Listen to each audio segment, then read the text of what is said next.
We love.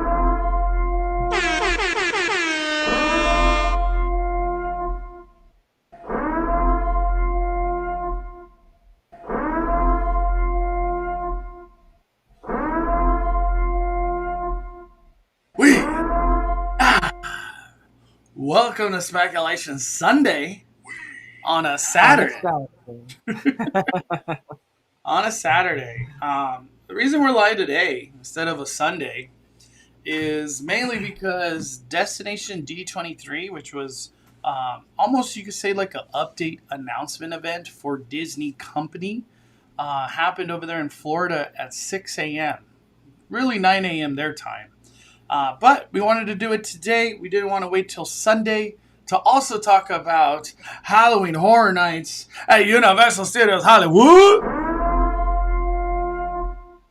So we are in for a treat. We got lots to talk about. First of all, how are you doing, Danny? We got Just As Danny in the house. I'm good.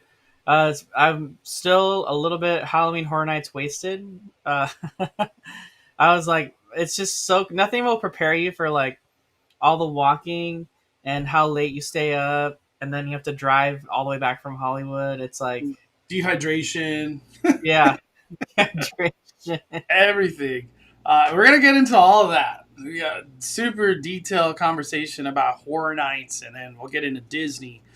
Bianca with the super chat, saw you opening day. I was the striped Chucky. Well, I hope you said hi. Horror Nights is just a blur to me. I had so much fun from beginning to end, and we did, for the most part, everything except foods. But thank you, Bianca. Did you do any foods, Danny? Or did you see I did Surfer Boy Pizza, which was excellent. Oh my gosh. I can't even tell you how good that pizza was. It was so good.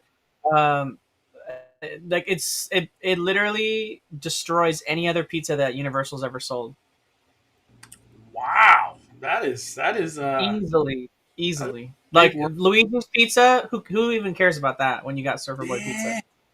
Damn, Surfer Boy Pizza. It needs to stay there then. Yeah, I wish. Oh man.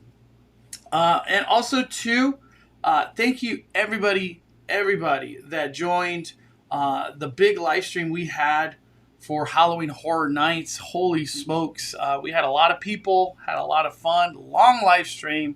We lost connection a couple times. It was quite an adventure. So thank you everybody that tuned in to see that live stream. I do want to say, I apologize if we missed any like member chats or super chats. It's just when you're in the moment at Halloween Horror Nights, the walking, all the stuff you don't see behind the camera that's going on. It's just hectic and wild. So we apologize if any super chats or member chats just did not get read. I know Cuppy Cupcakes put in the comments. I do want to acknowledge that we missed her super chat. She dropped a 10 on that live stream and said, still up watching you guys with my son, friend till the end. So thank you, Cuppy Cupcakes, 5 fires. Once again, I apologize. I hope you see this live. And thank you, everybody. Seriously, thank you. Also, to Cuppy Cupcakes, thank you for becoming a member as well and supporting the fire. Let's see. What's up, Scoop on Main Street? We got so much to talk about. What's up, Josh? We got a lot of people. Wow, 240 people. I wasn't sure if anybody would tune in. It's early. Everybody's Horror Night wasted. Chino, we need to go. We need to go, dude. Horror Nights, dude. What are you gonna say, Daddy? I just shared the live stream on X. So if you want to repost that. Yeah, I'll do it right now. So we can spread the word. Let's go. Dude, I'm excited, Danny. This is a stacked Speculation Sunday to talk about. I want to start off with the Q&A before we get into whatever we are trying to talk about. So, what do you guys in the chat, everybody that's here, because you guys are here this early, I want to prioritize you guys. What do you guys want to talk about right now? We got DD Gallardo. Went to HHN last night. Haven't been to bed. 5 fire. Go get rest. Go get rest and hydrate. You had too much fun. It destroys you, dude. It totally destroys you. Dude, the 15th, I don't know what day. I might be able to go that day. We'll see, Chino. My schedule is getting crazy, man. Um, Let me see. Juan with 5 months. Thank you, Juan. Fire. Thank you so much to you, Mystery Bay, for the coverage. My favorite part is the Five Nights at Freddy animatronics. The things are badass. Did you have a chance to see the animatronics, Danny? I didn't, unfortunately. That was like my number one priority. And by the time we got back up to the upper lot, the I didn't realize that the Blumhouse experience closes early. Yeah, I heard it's So 12. It closed at 12. I think they close earlier than that, actually. Wow. So yeah, you got to, and it opens later too. So it wasn't open when the event started, which is why I didn't go straight to it because it opened I think at 8 or 8:30, and then Dang. it closes early. So you have to really kind of make You it have a like the point. little window. You gotta Yeah, like you got to make it a point to see that, and don't if you want to see it, like prioritize that and make sure you're on the upper lot. So We got Dojo. Danny, it was nice meeting you. Labor Day weekend between Carsland and Avenger Campus. Thanks for taking a pic with me and my daughter. You and Mondo are awesome. Keep up the great work. Thank you, Dojo. Let's go. oh, Indy at Walt Disney World. We'll talk about it soon. G Movie Maker. D23. Someone explain what Indiana Jones has to do with Animal Kingdom other than the ride tech. I'd rather see Indiana Judy Hopps adventure. Let's just get into that. I'm not even going to beat around the bush. Danny, what are these things people are talking are we about? starting first right now with all the announcements or what? Yeah, let's just get into it. So this happened right here. Shout out to Scott Gusson, always posting the fire. They announced Tropical Americas could possibly be coming. Is it a guarantee that it's coming? Or did they say it like possibly coming, Danny? Because I didn't watch this thing. I was sleeping. I was with the baby. How did it get announced? They basically guaranteed that this was coming. Ooh, I like it. But they didn't specifically say any details about anything like what the rides were going to be or anything like that. But you can see from this artwork here. So basically, if you've ever been to Animal Kingdom before, if you haven't, it's broke up into different areas that are like different continents, right? They have Africa, they have Asia, they've got Discovery Island, which is like the center of the whole place. So this would be the Tropical America section, where it's, got rainforests like Costa Rica and, Brazil, all those other countries in Latin America. So this would be the Tropical America section, which would house all that, look like that. So it's got that really Costa Rica vibe to it all. And it would feature 2 themed areas, and this would take over Dino Land USA, which right now, Dino Land USA is like the kiddie area of Disney's Animal Kingdom Park, or was the attempted version of a kiddie area. They had a roller coaster pretty similar to Goofy's Sky School, except for the ride vehicles would spin whenever they would hit corners, so you would spin while you're going through. Sounds worse than Goofy's. It was I'm really trying to make rough. you barf. That's what I'm trying to do. It was really rough. It had a lot of mechanical issues. They never ever ran both sides at the same time because it's 2 different like tracks, and they would always just run one, and it was like really low capacity when they were only running one. They ended up shutting it down and tearing out this ride like during the pandemic. So we tried it person. I remember. Yeah, so the ride's gone. It doesn't exist anymore. So that's a huge part of Dino Land USA that doesn't exist. So really all that's left there right now is just the games of the boardwalk that are there, the Triceratops spin ride, which is basically like a Dumbo attraction. And then of course Dinosaur, Restaurantosaurus, and then like the dinosaur playground area for kids, which is kind of like a big Redwood Creek Challenge trail, but with dinosaur theming. I've always loved Dino Land USA. I love the kitschiness of it. Like it's just a fair on a parking lot, but that's like how it's supposed to be themed. I love Dinosaur the Ride. But when Scott Goosen showed this, so essentially there's that big shot that we saw with everything in it. What we're looking at here on the Primeval World side, that's going to be taking over what looks like Encanto would be coming to this section here. So you can see in the top right corner, where those buildings are next to the casita, like that. Those buildings are already there. That's like the exit for like the dinosaur ride, and like there's a shop right there. So those would be rethemed. And then they would basically where Primeval World was, but they would build the casita, which would probably be the entrance to the attraction, and then the attraction's building would probably like be behind that. But it would basically be, I'm sure, some sort of like, Rise of the Resistance trackless ride is what I'm guessing. We got that goes through. we got Breck with the super chat dropping 2. I did not see a comment, but he also dropped off 5. So I just want to say 5 fire, Breck. Good morning, my friend. Good morning. All right, Danny. So we have Encanto coming.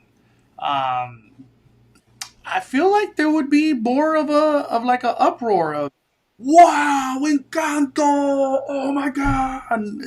And is it just too early, or are the fans more in the why is this happening? Like I don't know. It's weird.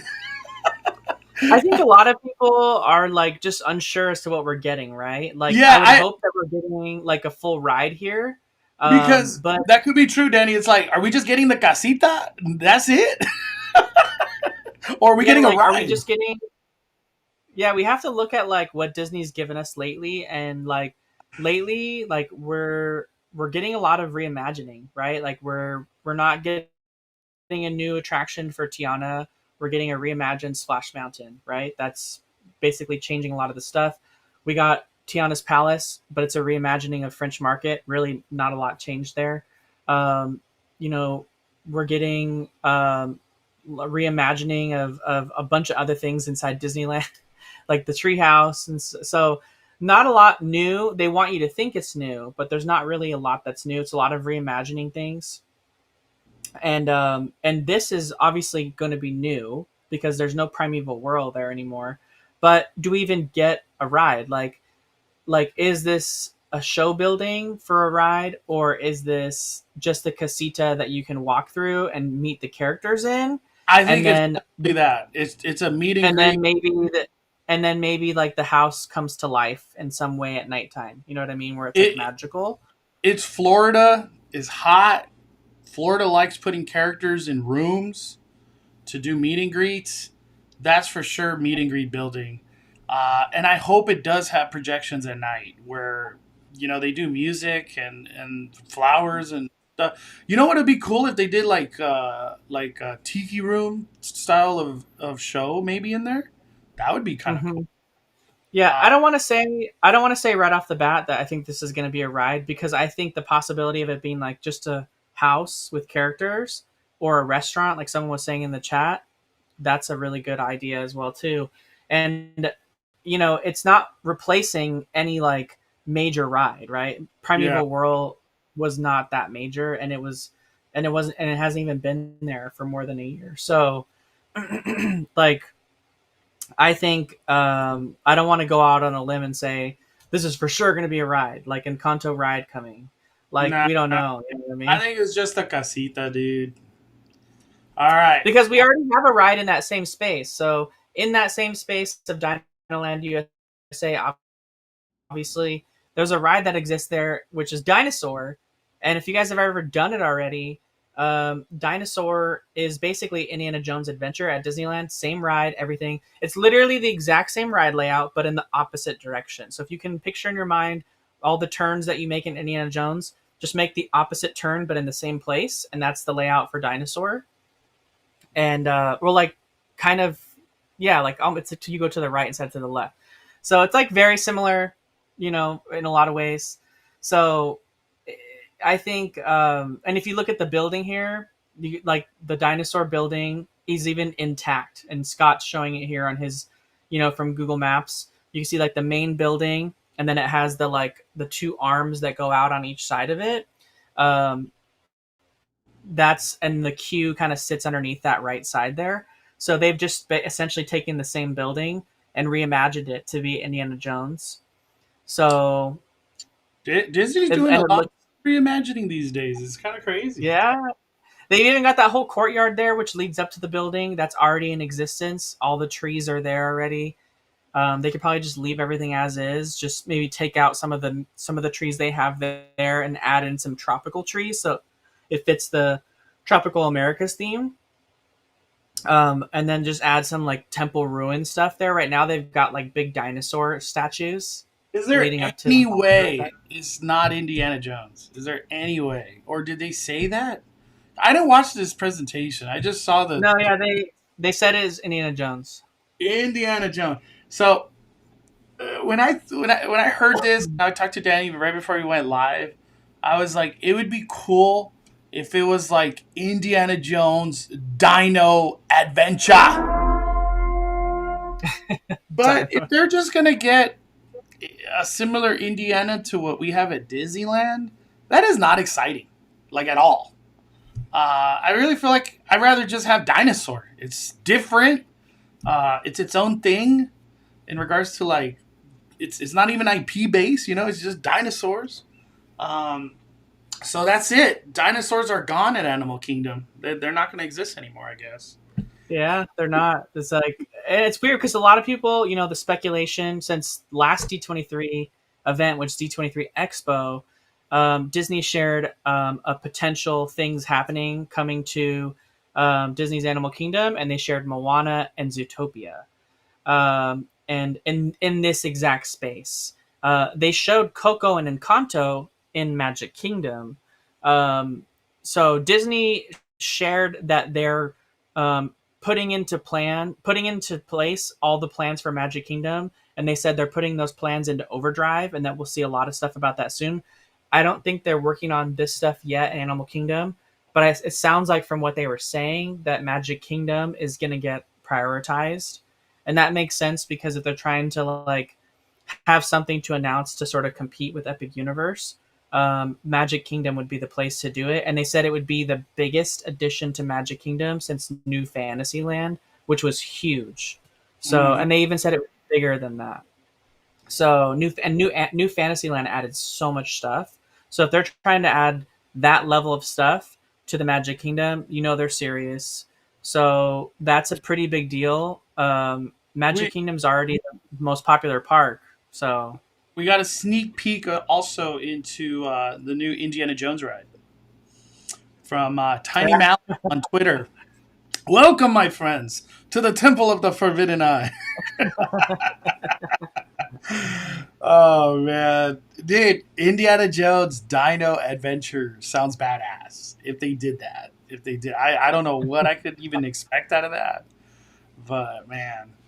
All right, when you take a step back and you hear that Encanto and Indiana Jones are coming to Animal Kingdom, how do you feel about that? How do you feel? What is like your feeling? Not the observation specifically of the ride, but just that those IPs are coming here. What do you think? I really like Dinosaur, so Me too. I don't. Me too. I love Dinosaur. I'll take Dinosaur over Indiana Jones Adventure any day. Personally, I think Dinosaur is a scarier ride. It's when everything's working and correct, right? Obviously, now it's not in the best shape it's been in, but if you're comparing them at their peak, I think Dinosaur's like a much scarier ride and more thrilling. Indiana Jones is fun and has a really immersive theming, but I think Dinosaur is just a lot more like thrilling. Um, I don't necessarily want them to just put the same ride in an Animal Kingdom that we have at Disneyland from the 90s. Like, I'm sure they'll probably have like better tech inside of it, but yeah, I was telling Danny, when we talk about the Avenger Campus in a little bit, it really seems like Rise and Mickey and Minnie's is the future of how Disney wants to take like ride transportation through their storytelling. It seems like that's really their big, because we're seeing a lot of that go very soon to Hong Kong and Tokyo Disney as well. Like those ride vehicles, it's like the future for Disney. All right, Josh just commented and he asked, "Let's talk about let's talk about Tough to Be a Bug turning into Zootopia 4D experience. Is this true? This is one that I was like, damn, tough to be a bug is true. It's like anything Bugs Life. They're just ripping that out of the theme parks. They're over it. They must have done some studies that just said no one cares. Yeah, Um, I mean, this Danny, is you're a the guy. You're the perfect guest that like would love to hear this announcement, and I feel like it's just mid. It's mid. What do you think, Daddy? yeah. I love Zootopia, and I was all for Zootopia going to Animal Kingdom. All those people now who are complaining about Zootopia and Moana going to Animal Kingdom because it wasn't animal enough. Uh, do you think Indiana Jones and Encanto are animal enough? Like, I don't know. That's what you got now. So, but I love Bug's Life. I think it's one of the best Pixar movies ever. I love It's Tough to Be a Bug. Obviously, we know that show can't go on forever, and it's been there since '98 when the park first opened. So it makes sense that they'd want to redo it. I would just think that and hope that they would redo it in a way that's better than just sort of reimagining everything that was already there. Like I said, we're seeing a lot of that now. San Francisco, a really quick, fast, sort of cheap-ish reimagining of Pacific Wharf. We're seeing, Tiana's Palace. Tiana's Palace. This is a total reimagining of the Bugs Life Theater. You can even see the tree cut out of the screen in that artwork. It's the I just exact want to throw it same. out there. Bing bongs, the whole Pixar pier. Yeah, they're literally not changing anything about the Bugs Life Theater. The cutout right there where the Clawhauser animatronic is sitting, it's probably the same Clawhauser animatronic from Shanghai, but they're getting theirs in a really cool ride. They're just plopping it in where Hopper usually sits in the Bugs Life Theater. So Why? Like, there's a good one right here from Trujillo Theme Parks. Why they should have done Zootopia instead of Tropical Americas? Tropical Americas, that just does not sound Disney, dude. I don't know what it is, but something about that just does not. Like, they could have just said Zootopia Land, like coming to Animal Kingdom. The crowd would have gone wild. I think the crowd would have gone wild. Oh, man. Indiana Jones and Messages of Conversation could correlate well. Encanto, I'm sure about. There's enough animal and natural theme with the characters. Yeah, I don't know. I was telling Danny, it seems like everything is getting DCA'd, where you're just going to get a lot of IPs, and it is what it is everywhere. Did they give any details, Danny, of what to expect from this? Is this going to be like from the movie, relating to like Disney? Because isn't there another Zootopia movie coming soon? I don't think I don't know if there's another movie coming. Oh no, didn't they announce Utopia 2? I can't Yeah, remember. Zootopia 2. I could have sworn Zootopia 2. Maybe Someone in the it'll have chat a lot to do with that. Someone in the chat, 999 Hans says Zootopia didn't seem that popular to me. You did miss the memo because it's one of the most popular, most profitable Disney animation movies ever. It's just it never got the love in the United States anyway. But it's an over $1 billion animated movie, and it was like only second to Frozen. So it's And very I popular. had that argument with Daddy a long time ago, and he Yeah, is it's right. very We looked it up. popular. I looked it up that day. Daddy's totally right on that, by the way. Yeah, it's Because very popular. who, Zootopia, who? Dude, Zootopia is humongous. Like, people love Yeah, Zootopia. it's very popular in like every other country, and it was popular here in the U.S. too, and it won the Academy Award and all that stuff. It just wasn't as popular here as like maybe some of the other movies, but it did extremely well in Asia, which is why it's being built in Shanghai in the first place. But like what Scott Goosen put right there is literally all they shared about it. They just said Oh, the current concept for the new Zootopia experience has guests visiting different biomes you can only see in the film. So they'll mm, probably have you go through like because you know how the Bugs Life Theater you get like wet and then yeah. they spray like the fog on you and it's kind of cold. So you'll probably go through like the tundra area and they'll spray the fog and like it'll be freezing. And then you'll go through the rainforest district and then they'll spray water at you. And then they'll have you'll go through like the desert district and then you'll have like probably the fans blowing hot air. So it'll probably be like you're on the train going through like different biomes of Zootopia. I think that's cool. Um, it's just kind of a weird one that it's in the tree, you know. It's in the Animal Kingdom tree. Man, you know, it's tough. Okay, there's a couple things I want to say. It's tough to hear that we're gonna be the ones getting Zootopia 4D show.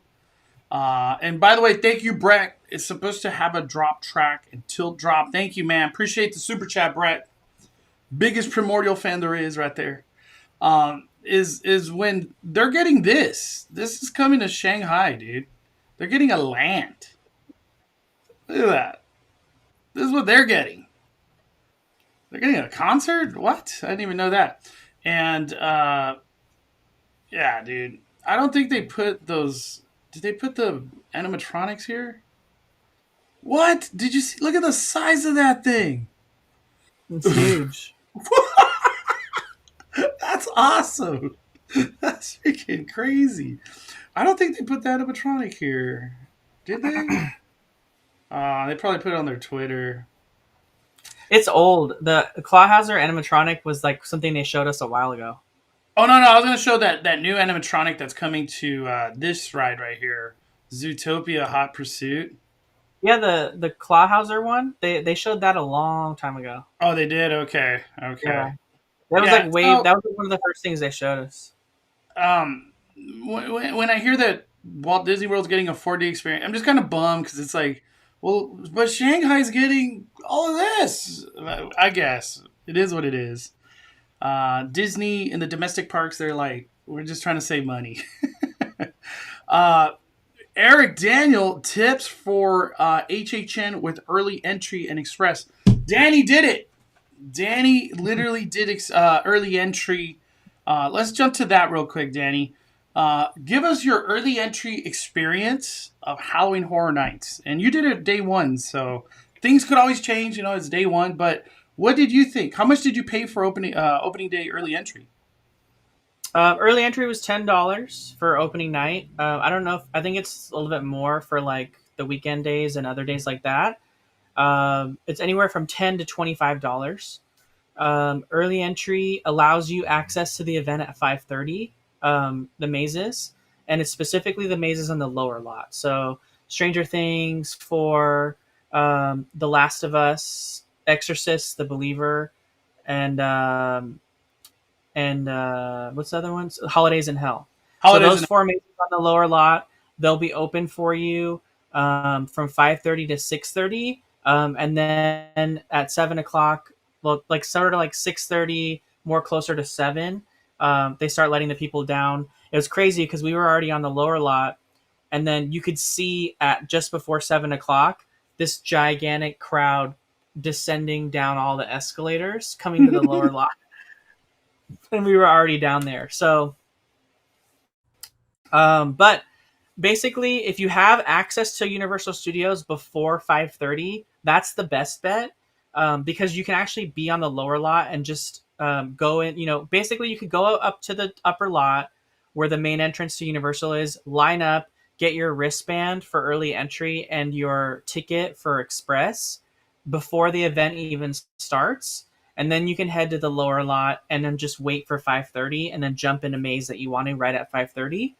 But if you don't have access to the park beforehand with an annual pass or a day ticket, then they'll let you in the park gates at 5 p.m.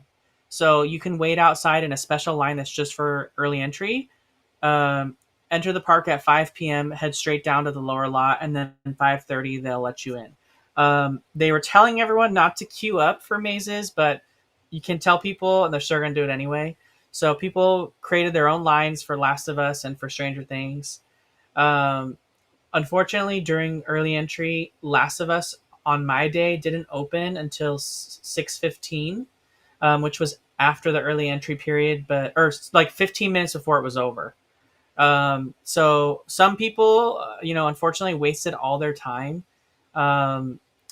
just waiting in line for The Last of Us during that whole time. However, I went straight to Stranger Things, got done with Stranger Things in about 25 minutes. And this is all without Express. So Um, I forgot who it was that posted the super chat. Um, I got it. now, Eric Daniel. Eric So Daniel. when you have your Express, Eric Daniel, do not use your Express unless you have unlimited. If you have unlimited, that's fine. But do not use your one-time Express during early entry. I did not use my one-time Express during early entry. I did Stranger Things 4, Holidays in Hell, and Exorcist the Believer, all in that 1 hour period without Express. People were using their Express, but it didn't really seem like it was worth it. It was kind of a waste. It like didn't Uh, matter. it didn't matter, yeah. And then I was able to redo those mazes later for a second walkthrough when the lines were really long and Express actually mattered. So don't use your Express during early entry. Um, if you can't, it's basically like this is how early entry is. You either can do Stranger Things, Last of Us, or Stranger Things, Holidays in Hell, and Exorcist, or you can wait in line for Last of Us, which might be the move for some people because if Last of Us is your priority, it had a 240-minute wait, which was more than 2 hours most of the evening, and it definitely was that long. And Express, we waited 30 minutes for Express just to show you how long that maze was. Thank you, So, Brett, for in the so five, man. if you want to use your early entry time to wait in line for Last of Us, so you don't have to wait 240 minutes, you can do that if you want to. But I used it to go on all the other mazes instead. So So early entry, extremely worth it. That's like the consensus. I haven't heard anybody say it was bad. The only couple things I heard was that like how Jen just put a little bit ago that like the scares are not all there. But hey, you're doing like 3 mazes in an hour, which is probably not going to happen after 6 o'clock. Like it's just Horror Nights is so busy. Um, did you end up doing Last of Us in the early entry time period, or it just never happened? I did it later in the night. Got it. Got it. Uh, Also, two real quick. Brex in a super chain said it's $100 million. All new state of the art dark ride, never before done. He's talking about Primordial. When is it going to open, Breck? Do we have an opening date for that? I feel like you've been talking it forever. Let me see, real quick. Early entry for opening night was so worth it. I did Stranger Things holiday as well. Got my food from Surfer Boy Pizza. I think early entry, as much as it is good for the mazes, you can actually do some rides and the food. That goes a Yep. long way because that's doing a ride or food at Horror Nights is kind of hard. Like it's really hard, especially the food. You have nowhere to sit. You have nowhere to sit. Brack also sent another super chat. People that do our Halloween shows are from Disney. Well, I wish we would get them back at Disney, man. They're probably going to be good, though. Let me see. I did all the lower lot houses last night during last hour and had the best walkthroughs. Did Last of Us twice. Damn. Yeah, I did my Last of Us walkthrough at like at 12:55. And I had an incredible walkthrough. Though I don't know how those scare actors still have energy at freaking midnight. Peter, do you guys think Disney Parks panel being at Honda Center next year means big things being announced next year at Disneyland? That's a great conversation. Uh, I want to get into that. I'll get into that next, Peter. But real quick, we got a super chat. In your opinion, for those who don't have Express but have early entry, would it be better to start at Last of Us or Stranger Things? I'm going to ask Danny because he did it. He's the one that did it. What do you think? Um, who don't have early entry? I started up, like I said, I personally think it's better to do bang for your buck. So I would go with Stranger Things first, and then get the other two mazes, and then just literally at that point, I think that's the move. Start with Stranger Things, finish that in about 20-25 minutes, go to Exorcist. Then when you exit Exorcist, you're literally right in front of Holidays in Hell, so you can jump in that line. Jump to Holidays in Hell, and then If you can do it back to back to back and just run from one to one, you can head straight into um, the Last of Us queue and still probably wait over an hour for the maze, but way less of a wait than you're going to experience later on in the night. And Yeah. you're still sort of getting in the queue before most of the people have come down the escalators to the lower lot. So I think that's the move for early entry, starting with the other ones so you're getting them out of the way, and then jumping in the Last of Us queue at the end of your 1 hour period, because probably most of the people haven't come down from lower lot yet or from upper lot. Yeah. I think, like Jen just said, saving Last of Us for the last 1 hour of the event, if you stay that late, I think that's the real move. Do Stranger Things, Exorcist, Holidays, and go get some pizza or go get some ice cream or go hit the Stellar Bar. That's the real move. And save Last of Us for later. Peter asked about the Honda Center, Danny. I want to get into it. So, Destination D23 announced all these cool stuff. But before I go into that, I also want to mention this because this happened right here. Hera Syndulla arrived at Galaxy's Edge yesterday with Chomper. Is my saying that right? Is it Chomper, the art droid? No, so Harrison Dula will be making appearances at Galaxy's Edge starting today. So literally at the time of this announcement that they're gonna, and then they're gonna come later on, I think, in Walt Disney World. But her and Chopper from Chopper. Ahsoka will be greeting guests. I don't know if they're doing it alongside Ahsoka or if she took over from Ahsoka, because I I know don't. they always do like limited runs, you know. So maybe like right now you don't expect to see Ahsoka, you just expect to see her. Ahsoka, from a social media perspective, has just disappeared. I never see her anymore on social media. Um, Yeah. but let's get into the meat and potatoes here. This is a tweet from Just As Danny. This came out of nowhere, dude. D23 coming next year, August 9th, 10th, and 11th. But not just that. The D23 is coming back. It's coming back, and it's also going to be at the freaking Honda Center. Wow. That's never happened before. My first reaction was they have to be announcing big things. Why even go to this extent? Why? Um, there's a lot of reasons. We'll get into it. Breck, thank you once again for the super chat, brother. Appreciate your kindness and support, my friend. Why, Danny? Why? Why do they need stadium seating? A location that's like 10, 15 minutes away. That's not. It's not really easy to get to this. What do you think, dude? This was a curveball that came out of nowhere. Um, yeah, so basically Disney announced, or D23 announced today that D23 Expo is no longer going to be called D23 Expo. They're dropping the Expo name. It's now just D23, the ultimate Disney fan event. So it's basically turning into a large, all-encompassing event that kind of spreads across the city, very similar to how Comic-Con takes over most of San Diego. So a very similar vibe. Disney's always wanted D23 to be as big and as profitable as Comic-Con was for Comic-Con International. And I think this is their play to really do that. I know the city of Anaheim wants it too, right? They wanted Comic-Con to make the move from San Diego to come to Anaheim multiple times. They even built a larger convention space to hopefully tease and bring Comic Con to the Anaheim city rather than San Diego, but they never switched. So I think this move really is a move that Disney's also doing, probably to get a little bit of on the positive graces of Anaheim.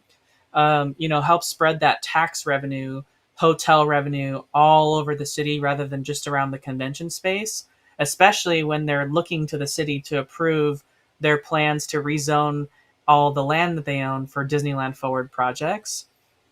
So I think there's a little bit of that behind all this in the background. But essentially, the D23 Expo is still going to be held at the Anaheim Convention Center. The show floor and all the other panels will be held at the Anaheim Convention Center August 9th, 10th, and 11th. Mondo and I are both over here rejoicing that it's not the same week as Horror Nights. They Thank finally put gosh. it the month before, thankfully. Yeah. We don't have to do that Uh, anymore. they But just so call now it Horror Nights opening week every time. I know. So back to August again. They had it in August in the past. So back to August 9, 10, and 11.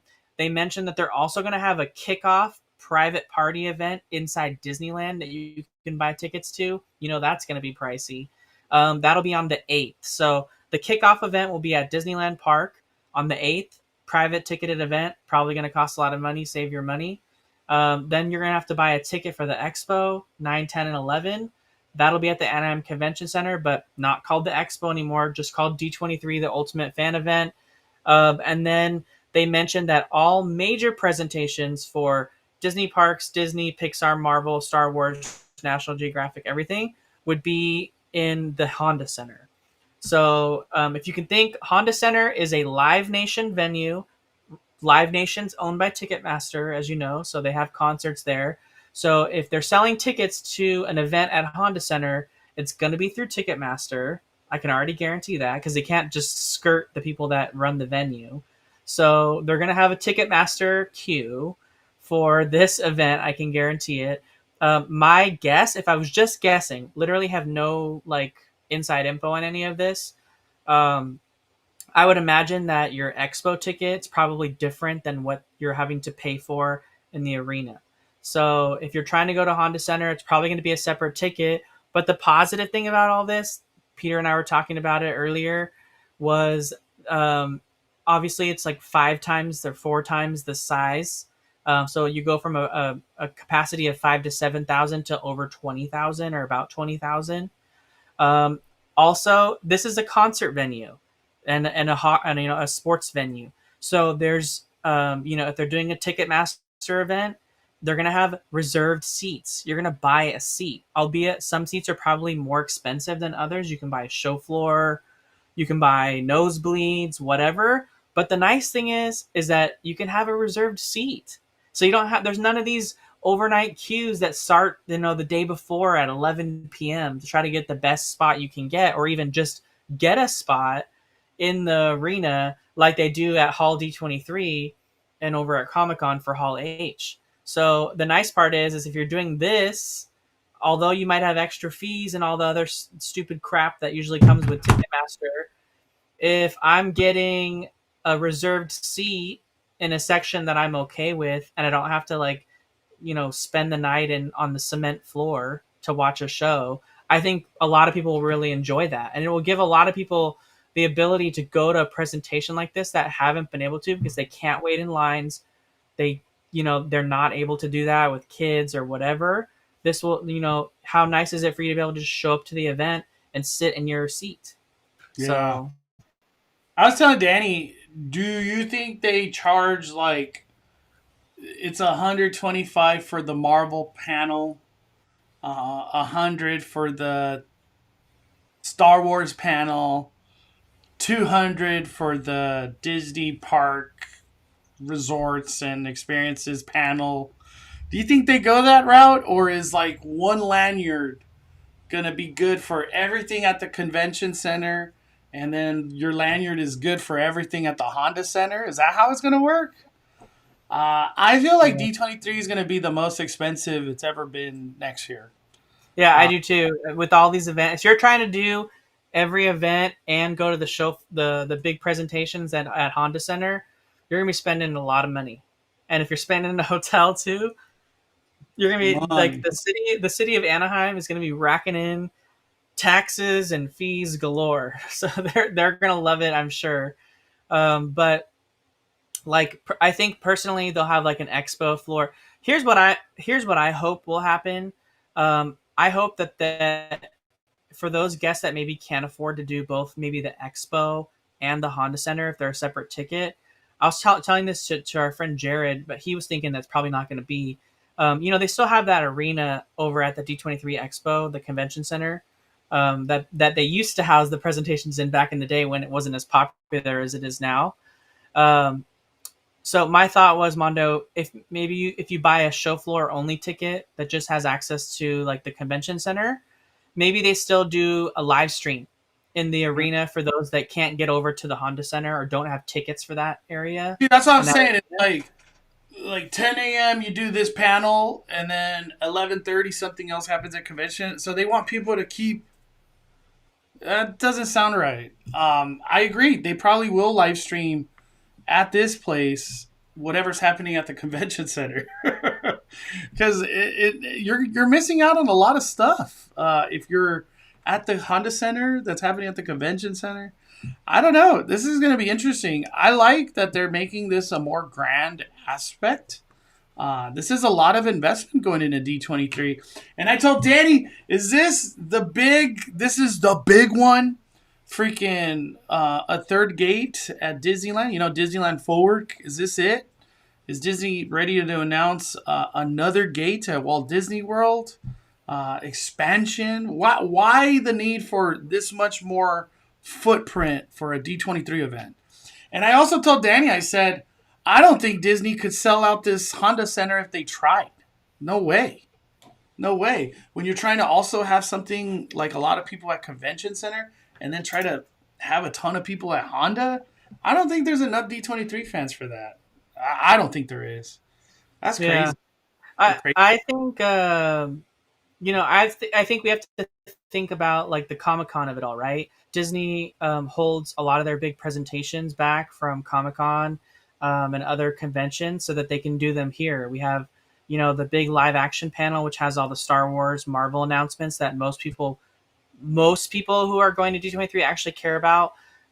There's obviously a large group of people that care about Disney Parks announcements, but that's such a small portion of the presentations that are at the actual Hall D23. And obviously the ones with the celebrities are the ones that most people want to go to.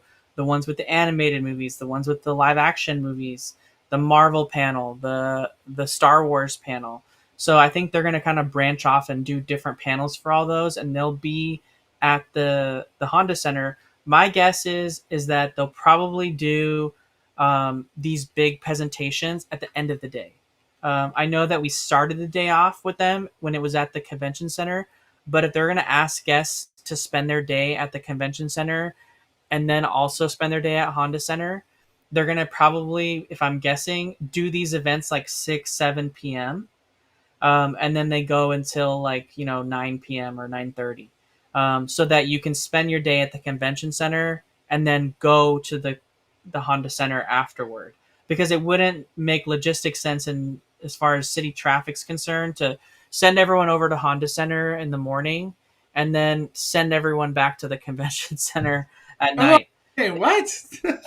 It'd be easier for them to just do it at nighttime. So they're probably going to have one big presentation every day that weekend, and it'll be at nighttime. And I don't have any guesses, in my opinion, if they're going to do separate costs for each panel, or if they'll do maybe they do it where if you want to buy a ticket for parks, you can. If you want to buy a ticket for movies, you can. Like Mondo. That's what I'm saying. Yeah, that's what I'm saying. That's I feel like that's the way to do it. Is or if then they sell a weekend pass where you can go to all of them if you want to. $1,400 pass. Camille, in your opinion, is D23 an event worth traveling from overseas for, or is it better to just go on Disney, Halloween, or Christmas? Honestly, I'll tell you right now, people travel literally from around the world for D23 every year. I've talked to people from countries I've never even heard of, and D23 is their one thing they want to do. So yes, it's worth traveling to. But if you're doing a family trip, Camille, Christmas or Halloween, way better. A family trip, definitely not worth it for D23. But if you're someone who's just a super fan, that's what D23 is. It's for the Disney super fan, and you're just in a Disney. You're literally surrounded in a Disney community for 3 days of people that just Disney's their life. Disney's the coolest thing ever. It's D23. It's like a Comic Con of Disney. All right, I want to get into something. I don't know who said it a little bit earlier, but we finally got the news. Disney agrees to a 9.5 million preliminary settlement in Magic Key lawsuit. And I love how they used the castle from like 20 years ago. Walt Disney has tentatively agreed to pay 9.5 million to settle a class action lawsuit over Magic Key Pass program at Disneyland. The lawsuit filed in 2021 by Dream Key pass holder alleged Disney has advertised that the particular pass, its most expensive offer, would not have blackout dates. Upon buying a $1,400 annual pass in September 2021, month after Disney remodeled its annual pass program under Magic Key moniker, Nielsen found she was not able to reserve a ticket for much of November, despite single multi-day tickets still being available for that time period. She soon discovered additional restrictions, according to the lawsuit. An agreement to settle the suit was initially announced without specifics in July. The preliminary agreement, unveiled Friday, covers 103,000 people, or 103,435 Dream Key pass holders, all whom will automatically enroll to receive a disbursement from the 9.5 million fund unless they request to be excluded. The total amount, blah, blah, blah. Let me see. Here we go. Preliminary agreement estimates each class member will receive about $67.41, though there could be a second round of payments depending on how much remains after initial distribution and fees. So are you ready for your $67? The one thing I got out of this article right here. So that's how many people paid for the Dream Key, dude. Damn. You know Disney don't want nobody to know these numbers. But obviously this legal thing caused them to do it. What are your thoughts on this, Danny? And most importantly, all of a sudden, all the Magic Keys, everything's gone. You could only renew right now. On the website, you could only renew. Because I felt like this article got written and then Magic Keys disappeared from purchase. Even though like the only one that was available was Inspire, but it's gone now. Only people could renew. What are your thoughts, Yeah, Dan? it's crazy. I expected honestly the settlement to be a lot higher, but it's I guess everyone gets $67 if you want to opt in or opt out or whatever. I think it says they automatically opt you in and then you can request to be opted out. um I don't know. I mean, I think there was, What for wasn't me it it was like pretty. a thing that like if you renewed, you just out of it? Remember that? Wasn't it like that or something? No, it basically they changed the wording so that like you can't sue again in the future for anything else. So we're getting $67. Yeah, if you had a dream key during that period, which we both did. Ooh! I'm gonna go get some sushi that with that Disney money. But yeah, it for me it was like pretty clear when I bought the magic key like what I was buying. I could see how like some people were, um, I'm more okay with like on the fly making reservations, but some people like to have to be able to plan out. And at the time when the dream key came out, if you're trying to plan, it just really wasn't possible to plan during some of those peak periods where they were just cutting off all reservations. And it really made it seem like you had no value in your pass. So like if you look at it from that perspective, me being as someone that just books reservations whenever they become available, um, I didn't really have an issue with it because I always got a reservation when we wanted, because if you book the day before, a lot of times you can do it. But like I mentioned, not everyone can do that with like kids, time off school, time off whatever. They might have to do more planning, and when you're trying to plan specific stuff, it was kind of hard in the beginning. So it makes sense why people would have gotten to the point where they wanted to sue, but I don't know. I mean, I think people are always gonna there's always gonna be a lawsuit for something. Yeah, and right here, Inspire available for renewal only. That goes for all of them. Crazy. Yeah, Magic Keys ain't going nowhere. There's a Magic Key terrace. I don't even know if people go to that anymore. Um, Let me see. Where are we at? Where are we at? Hold on, hold on. There we go. I'm going back to those D23 announcements, Danny. We actually got a good look into an animatronic. And I feel like this would be big news, but everything kind of went down so early, so I feel like people missed out. Tiana's Bayou Adventure. I don't know if this is an animatronic that both coasts are getting or what. But shout out to Scott Gustin again. This is one of the animatronics that'll be in the ride. This thing is huge. Look at the person in the background. Yeah. This looks cool. I don't know where they're gonna put Lewis in the ride, but this is cool. To me, he's not a screen, so this is a win. What do you think, Danny? What do you think when you saw this video? Yeah, I agree. I'm seeing a lot of technology in that animatronic to what we saw over in Avatar at Disney's Animal Kingdom. So that's kind of nice. We're going to see some really smooth, articulated movements in these animatronics, which is really cool to see that next generation. So I'm excited for that. Anytime we see an animatronic, way better than a screen. So looking forward to it.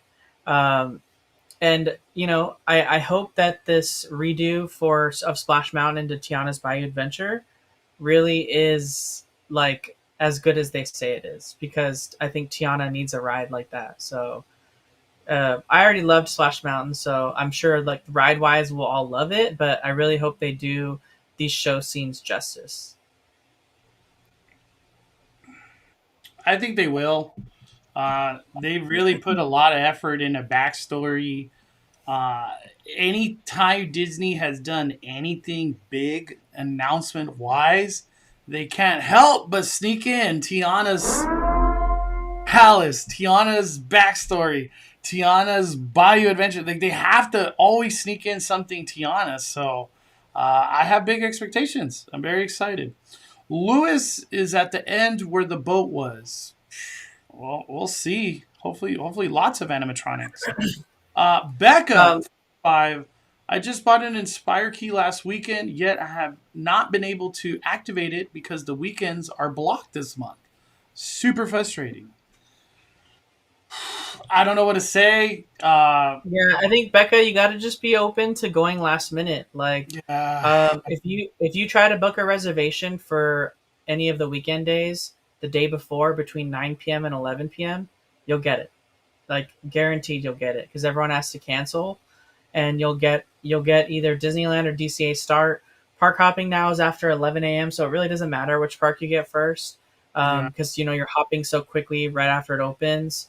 Um, I know it's like just plan to go on Saturday with the kids or whatever if you're trying to plan any of that kind of stuff, and then just try to get the reservation Saturday night or Friday night, and I guarantee you'll get it.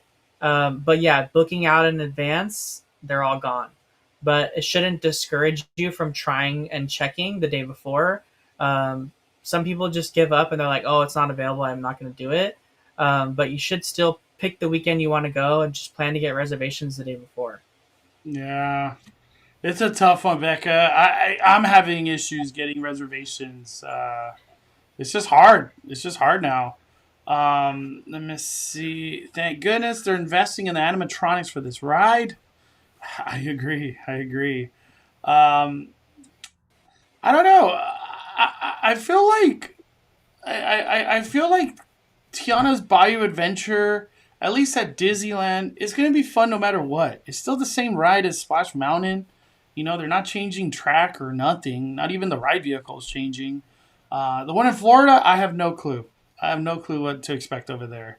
But at least here in Disneyland, I'm very excited. Very excited. They didn't really give any other details, huh? It was just like, here's King Louis. Or King Louis. Here's animatronic. Moving on.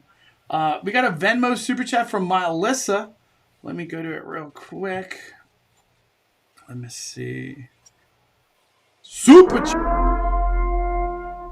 Melissa says, "Happy Saturday. Stay cool and hydrated." Oh, there we go.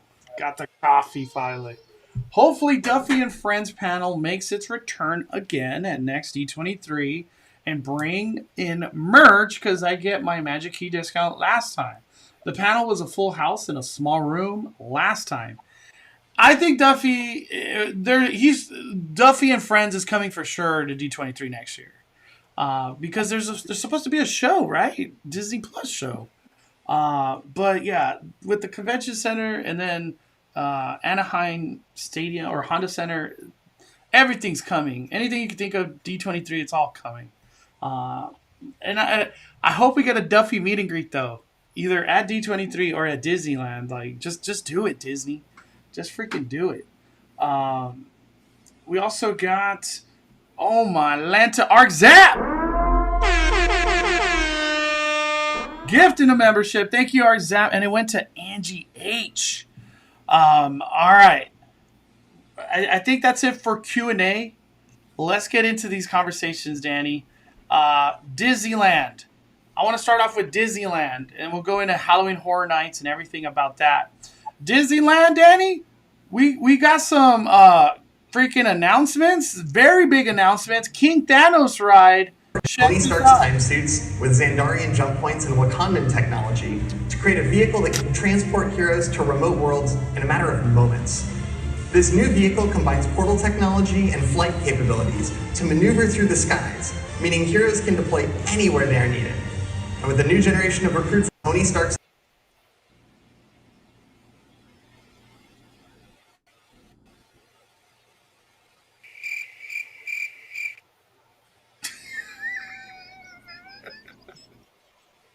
I have nothing to say, Danny. I have nothing to say. This is gonna be like maybe Transformers technology. Possibly. What was it? The Peter Pan ride from Tokyo. I sent you. You had my thing pulled up already. I thought. Yeah, let me see. Yep, I got it right here. All right. It literally looks like that, Danny. It really does. Yeah, so that's there's a new ride coming to Fantasy Springs in Tokyo Disney Sea, and it's called Peter Pan's Neverland Adventure, and it uses a ride vehicle that looks really similar to what was announced, at this Destination D23 announcement. We know Disney loves to work with ride companies and buy multiple things at the same time so they can use that same technology and save a little bit of money. So it looks like this might be a similar ride system. Just looking on the ride vehicle itself, it has high edges so that you can't see out to your left and right, and It's all then about the forward. opening is all up above and straight ahead. So like I'm guessing this could be a ride vehicle that goes through like a trackless ride system, and then think of like pulling into the thing that you do in Rise of the Resistance, where you're in like a bubble that has projections like a screen all around you, and then it does like a simulator motion, and then like pulls out of that and like goes to different parts of the ride. I'm thinking that's what this would do. If I'm just guessing based on, I mean, none of us even know what Peter Pan's Neverland Adventure is going to be, and that's like close to opening. Although I think we all should pay attention to how that ride looks like when it opens this spring in Fantasy Springs over in Tokyo Disney, because I think that'll give us a real close look at what the King Thanos ride is going to be like in the Disney California Adventure. Philip, thank you, Mac. Hope you have a good day at Disney, man. I heard it's like 90 degrees out there, so be ready, dude. I think this all sounds really cool. I'm just going to be honest. Give us a date or a year, some expectation. I can't get excited. It's when? when my kid's 10 years old, maybe, so 10 years from now this will open. When? Danny, you had to take a guess. This is Speculation Sunday. When does this ride come to existence at Disney California Adventure? When? I would say not for a long time. It's clear. It's clear they're not. It's clear they're not working on anything. I mean, Nothing. we still don't even have an opening date for the Adventureland Treehouse. We don't even got a treehouse opening date. What makes us think we're gonna get this ride? All we know about the Treehouse now is that it's opening in fall. They still can't even commit to a day for the Treehouse, probably because they don't want to commit to a day just in case things get delayed again and they need to keep pushing it back. They got to put it into the next pay budget of next year, which is October. Yeah. So I don't know when they'll start construction on this. We finally just have a date for Moana Journey of Water at Epcot. That opens October 16th. That's been under construction since before COVID. So, there's just I don't have high expectations on the timeline for Disney park stuff. Do you know how long the ride underneath, how long that's been in construction? This one, the Peter Pan one? It's been under construction for quite a while. But Fantasy Springs, you have to understand, Peter Pan Neverland Adventure is one of 4 rides coming to Fantasy Springs. And they're not getting like Bobo simulator rides.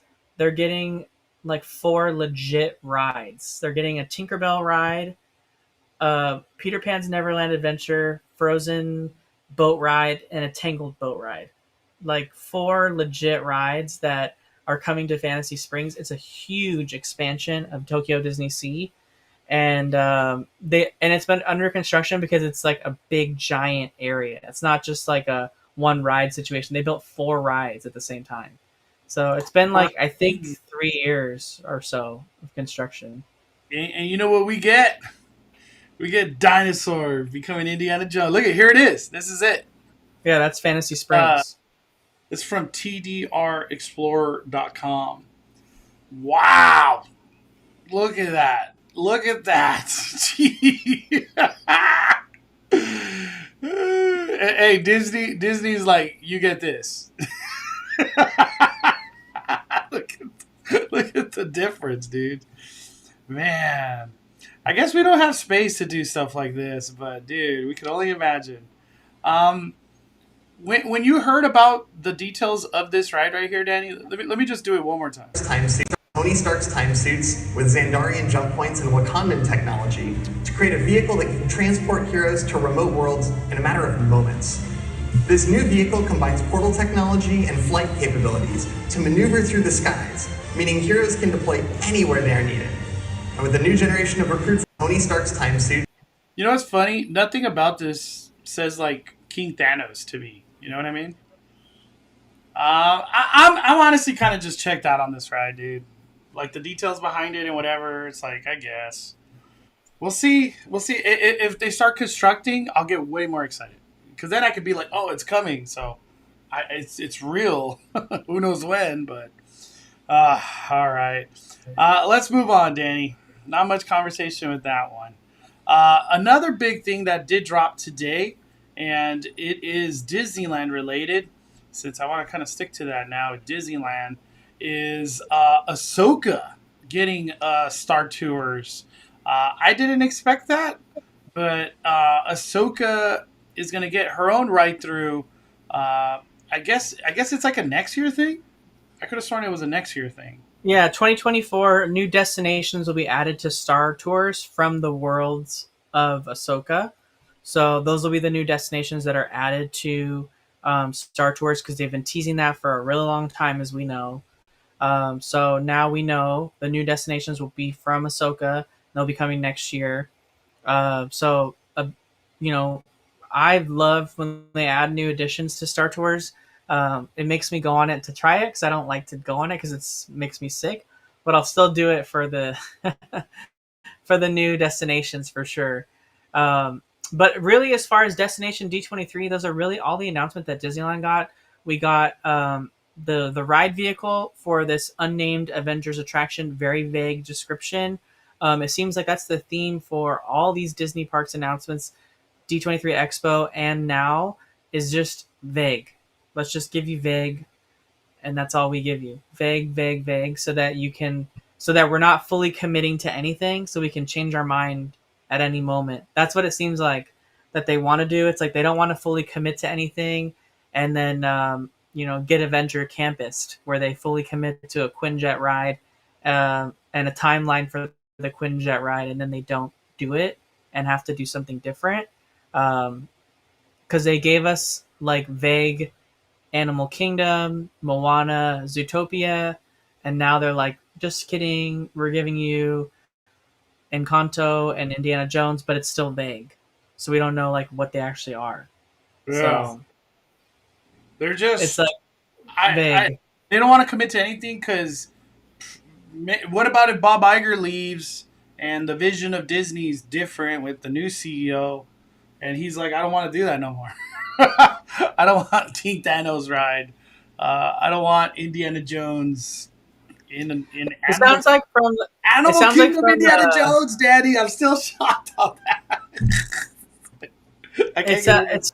It sounds like from what we heard during the presentation when they brought Bruce Vaughn out, right? Like Bruce Vaughn, he was like the executive in charge of Walt Disney Imagineering before like around the time when Tom Staggs was, what we thought going to be the CEO to replace Bob Iger. But Tom Staggs left the company and Bruce Vaughn left shortly thereafter. Tom Staggs and Bruce Vaughn were really close. Tom Staggs was the Josh D'Amaro before. He was the chairman of parks. Yeah. So Bruce Vaughn left too. People either loved Bruce Vaughn or hated him. There's like always mixed, opinions about him. I will say he was like involved with a lot of really like detailed and amazing stuff that people like about Imagineering. So he knows the business. He knows how to he knows what Disney's capable of and things that people really like from the past. Like he was part of those groups.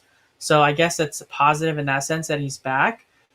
And maybe everything was vague before because they weren't sure and he wasn't there to really kind of lead them through. Yeah. And so now that he's there, maybe we'll start to get less vague things because he was the one on stage that said things are ramping up at the Magic Kingdom and we'll share more soon. So I think he's going to have a big part in whatever's happening at the Magic Kingdom. And, we'll find out what that is shortly. I'm excited for the Magic Kingdom stuff, though, Danny. Very excited. We got a tweet before we move on from Alicia Stella. This one Danny sent to me. We'll have seen 4 completely different concept art designs for the Dinoland replacement and still have this one actually being built concept for Epic Universe. It's crazy, right? They put out one picture, Danny, and they're sticking to it. Yeah. They announced this like pre-COVID and they didn't cut any budget. They're just like, we're sticking to this and it's going to be epic. It's going to be big and we're spending all the money we need to spend in order to do this. And they're doing it and they're building it. And super. And they're on track. What happened, Danny? And they're on track to open. Insane. No response. There's no way to respond to that one from Disney's side. It's too late. All right. Tiana's Palace opened up. We got lots of coverage that went, and we'll actually be there very soon ourselves. How do you think Tiana's Palace opening went from an outside perspective? Because we weren't there opening day, but it seemed like mobile orders were just gone. And then the lines were huge. But I don't know if they move fast or if they move slow. I have no idea. And we actually ended up getting we got a new character outfit for Tiana.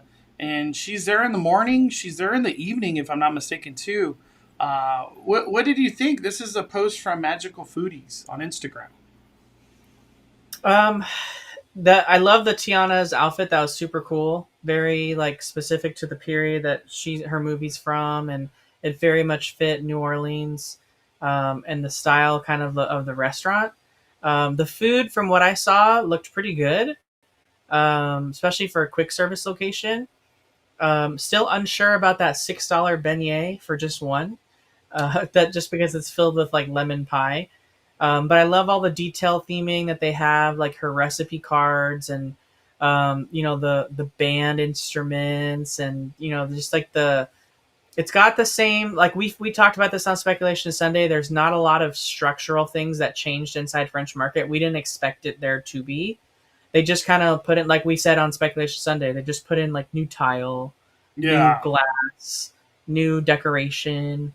Like New it's not anything like major. It's just, it's kind of the theme of what Disney's doing lately. They're just reimagining stuff they already have. So I heard people didn't like the beignets. I know in this post it says 10 out of 10, but I was watching Instagram late yesterday, and some people said that they weren't good. I was like, what? The beignets is like the focal point, is like the starting point of this, of like this restaurant. Like it's a $6 beignet for one. Ian Grimm. Thanks, Mondo Danny, for getting up early to talk Destination D23. Can we get the Pirates Tavern at Disneyland? That looks pretty cool. Dude, I didn't even think about talking about that. So I think some people are probably like, what is he talking about? Did you post about that, Danny, or no? I didn't, but Disney Parks did. Oh, Disney Parks themselves did. Okay. Yeah, on Twitter. Mm, They had a whole thread going during D23, and they posted all the concept art while they were doing it.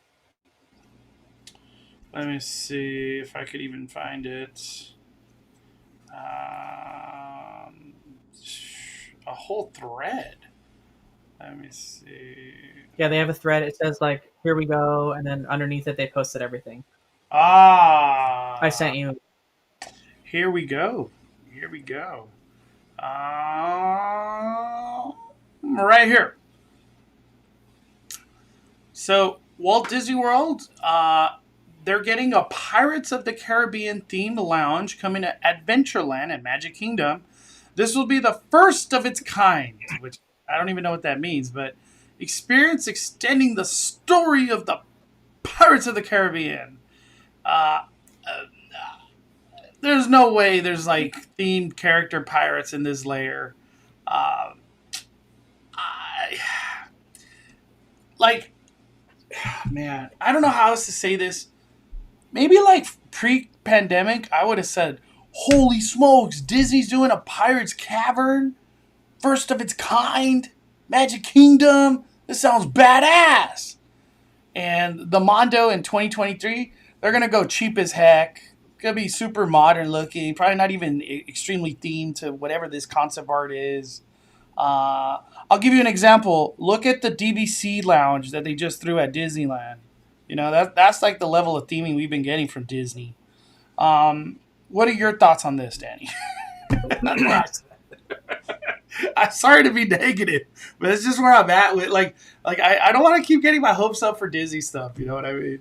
It's just we're in a tough creative period of Disney. It's a weird one. Well, when I saw this one, it seemed pretty. It seemed pretty like just first thoughts, speculation, kind of where it would go. When I was at D23 Expo, I had a chance to go with David Vaughn to the media presentation before D23 Expo started in 29 or 2020. What was it, 2021 last year? 2022, sorry, 2022 last year. And when we talked to the lead Imagineer in charge of the Tiana like transformation of Splash Mountain as well as the rest of New Orleans, she basically told the media that day that Tiana's Palace restaurant would be coming to Disneyland and the Magic Kingdom. And then we saw later on in the year Disney announced Tiana's Palace coming to Disneyland, but they didn't announce it coming to Disney's Magic Kingdom. Well, there's a restaurant directly in front of Splash Mountain called Pecos Bill. It's a huge restaurant. It's like one of the biggest quick service restaurants in all of Magic Kingdom as far as the dining space. The restaurant starts in Frontierland because their Frontierland kind of goes into Adventureland in a way that ours doesn't. And so Pecos Bill sits inside both lands.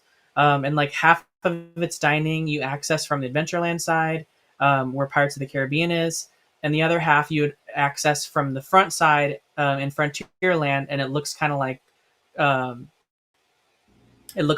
right there, that picture that you have right there, Mondo. I believe that's where the Pirates thing is going. It even has the same arches that are in the artwork. So the Adventureland side of I think Pecos Bill is just going to get cut in half, and I think half of it's going to go to Tiana's Palace restaurant, which will be perfect because the Frontierland side of the restaurant is adjacent to Tiana's Bayou Adventure or Splash Mountain. It's literally just to the left of it. So it would literally be like you're looking at Tiana's Bayou Adventure, and then on the left would be her Palace restaurant, and it would be like perfect theming. So that makes the most sense. And then the back half of Pecos Bill's dining room, which is more themed to the Adventureland side, I think they actually call it like Tortuga Cavern. Right here? Yeah. That side, I think, is where the Pirates Cavern or Tavern will be. And they'll just separate it from Tiana's Palace. This all makes sense to me. This sounds cool. It really does. Yeah. Hope it comes out cool. And that's the big one, is that they haven't announced Tiana's Palace, right? At least as of right now. They haven't announced it, but that lady basically said it was coming. Yeah, so it's coming here, dude. There's no way it doesn't. Yeah. I'm excited. I don't know what to expect out of a Pirates Tavern. Hula Mama said it the best. They can't put characters in Ogas. Why would they put characters in Picos or the Pirates Caribbean Lounge? You know, one thing when I saw what's her name? The one with the green? Syndulla? Something Syndulla? That character. Oh, from Ahsoka? Yeah, what was her name again? Oh man, now I'm looking it up right now. It's Syndulla. For some reason, I want to say Adula Oblongata. Hera and Chopper. It's easier for you to just say Hera. I'm just going to say Hera and Chopper. Yeah. Why didn't we put them in the freaking Oga's Cantina? Maybe I'm sounding just like that pass holder that's like, God, you want all these little details. But I think it would have been a lot bigger news if all of a sudden they're like, hey, there's characters in Oga's Cantina now. Just original characters we've never met. They're specific to Disneyland. I would have been like, I want to go to Oga's. I've had no desire to go to Oga's in like the last 4 years. I just don't care.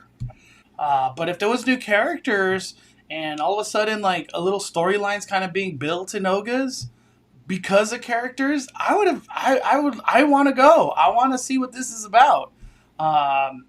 Oga's definitely doesn't need any help putting people in there, but I feel like having the characters in Oga's and just kind of like maybe that's a spark that Galaxy's Edge is getting to a storytelling aspect.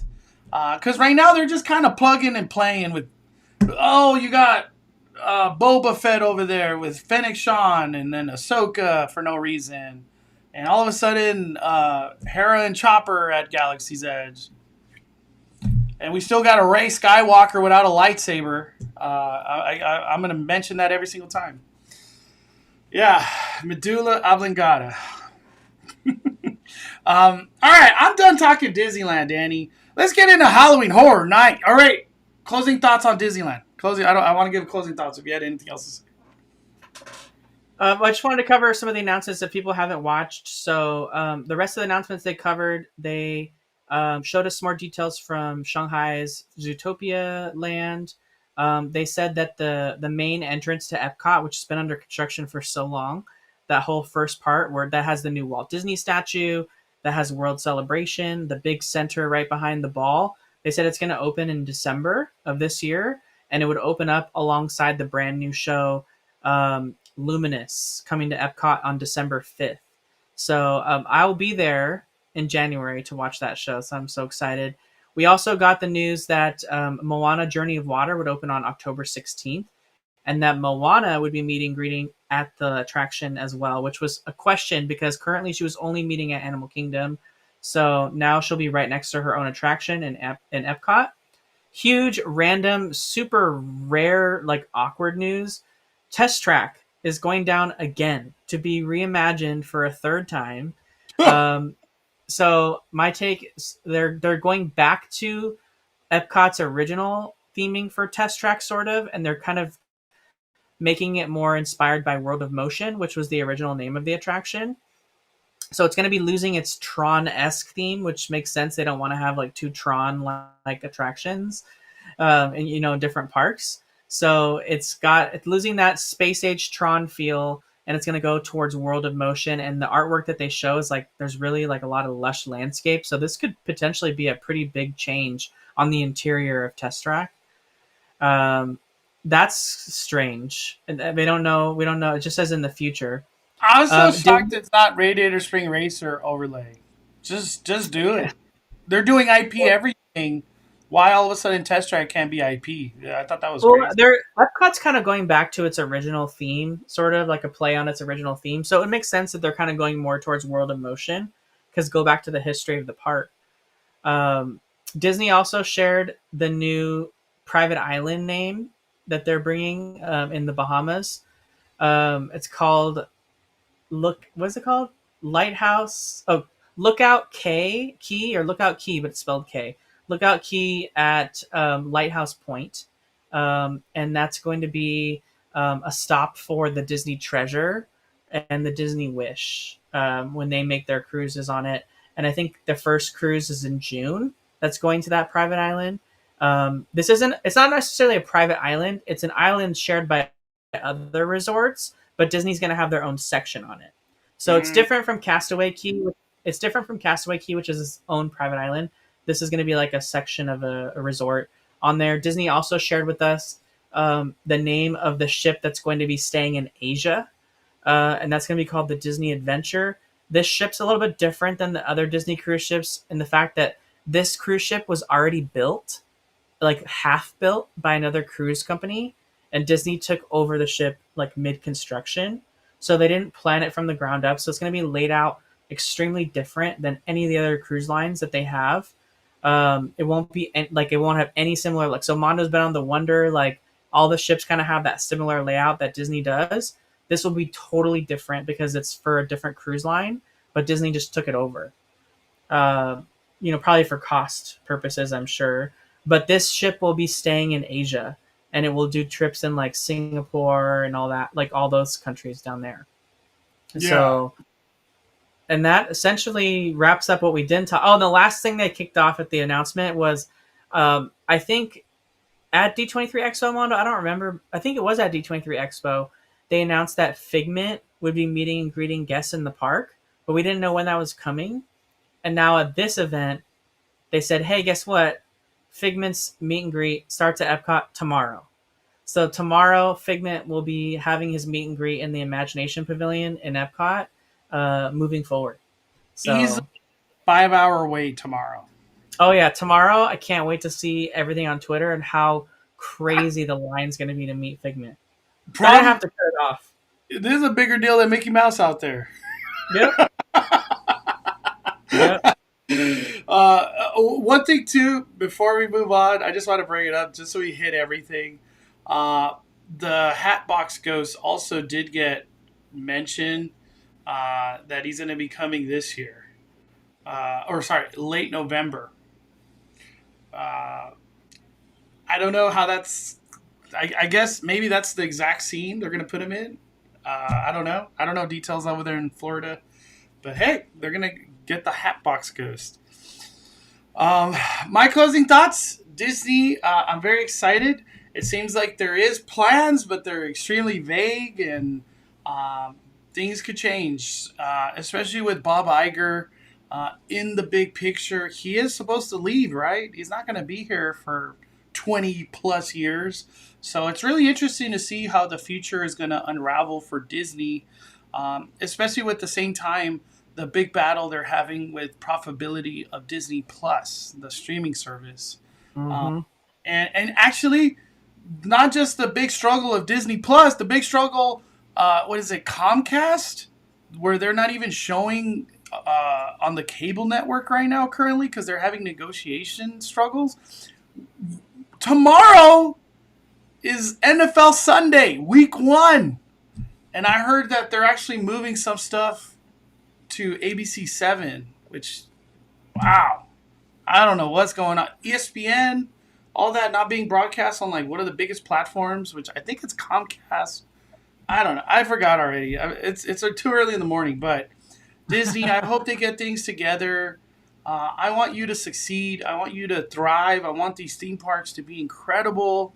And the storytelling from the media aspect. We have Wish coming very soon, and the Marvels, and freaking Loki. So there's still a lot. There's still a lot this year. And just recently, just to shout it out, Little Mermaid actually hit Disney Plus like a couple days ago. And I only knew because my girlfriend was watching it. I saw zero marketing or anything like, hey, Little Mermaid's on Disney Plus today. Nothing. Nothing. Weird. All right. I want to talk Halloween Horror Nights. We're done with Disneyland. Let's go! Opening day, opening weekend. Opening weekend of Halloween Horror Nights has finally kicked off. Thursday was incredible. This is a good conversation to have with Danny because this is a tale of two tales. Danny hit the lower lot first. I did everything upper lot first. So we have two complete different experiences. And he did early entry. I didn't do early entry. So to talk about Halloween Horror Nights, overall, incredible event. I had so much fun from beginning to end. But the one thing I want to start off today's conversation with, did your feet and legs hurt more than ever before, Danny? Yes, they definitely did. And I didn't even do the Terror Tram.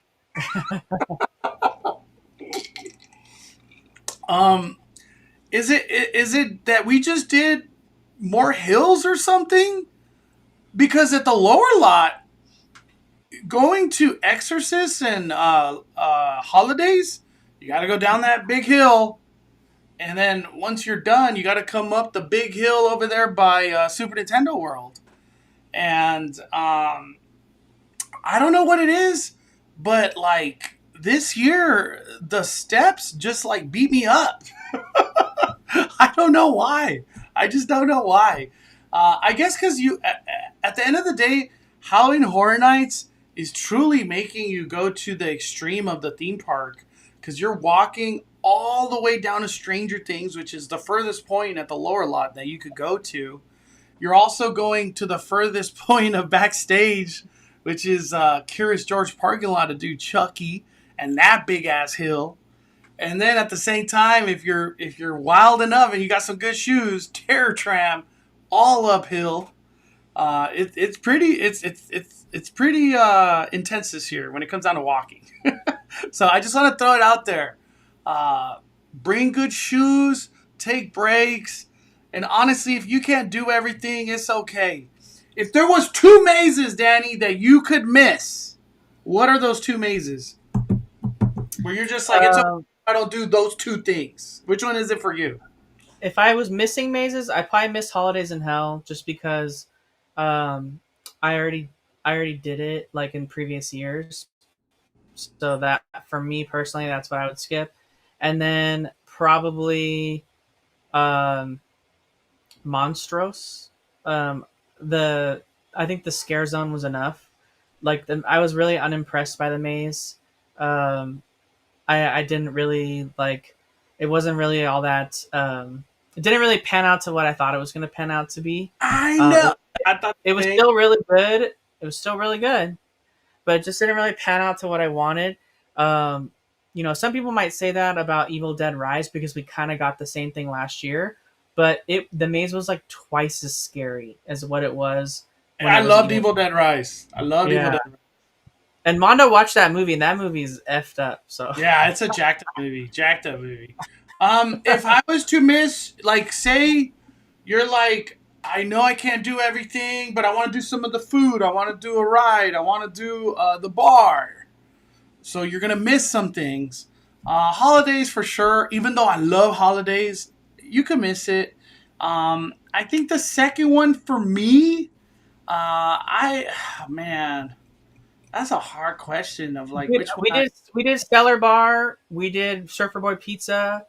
Stellar Bar was great. I had Express, and there's two sections to the Stellar Bar. There's the section that you run into right when you get up the stairs, and then if you go across the landing to the other side, way in the back, there was a section just for guests that were in RIP and that were in a Universal Express, and there was literally zero wait there What for the bar. Express is included in that?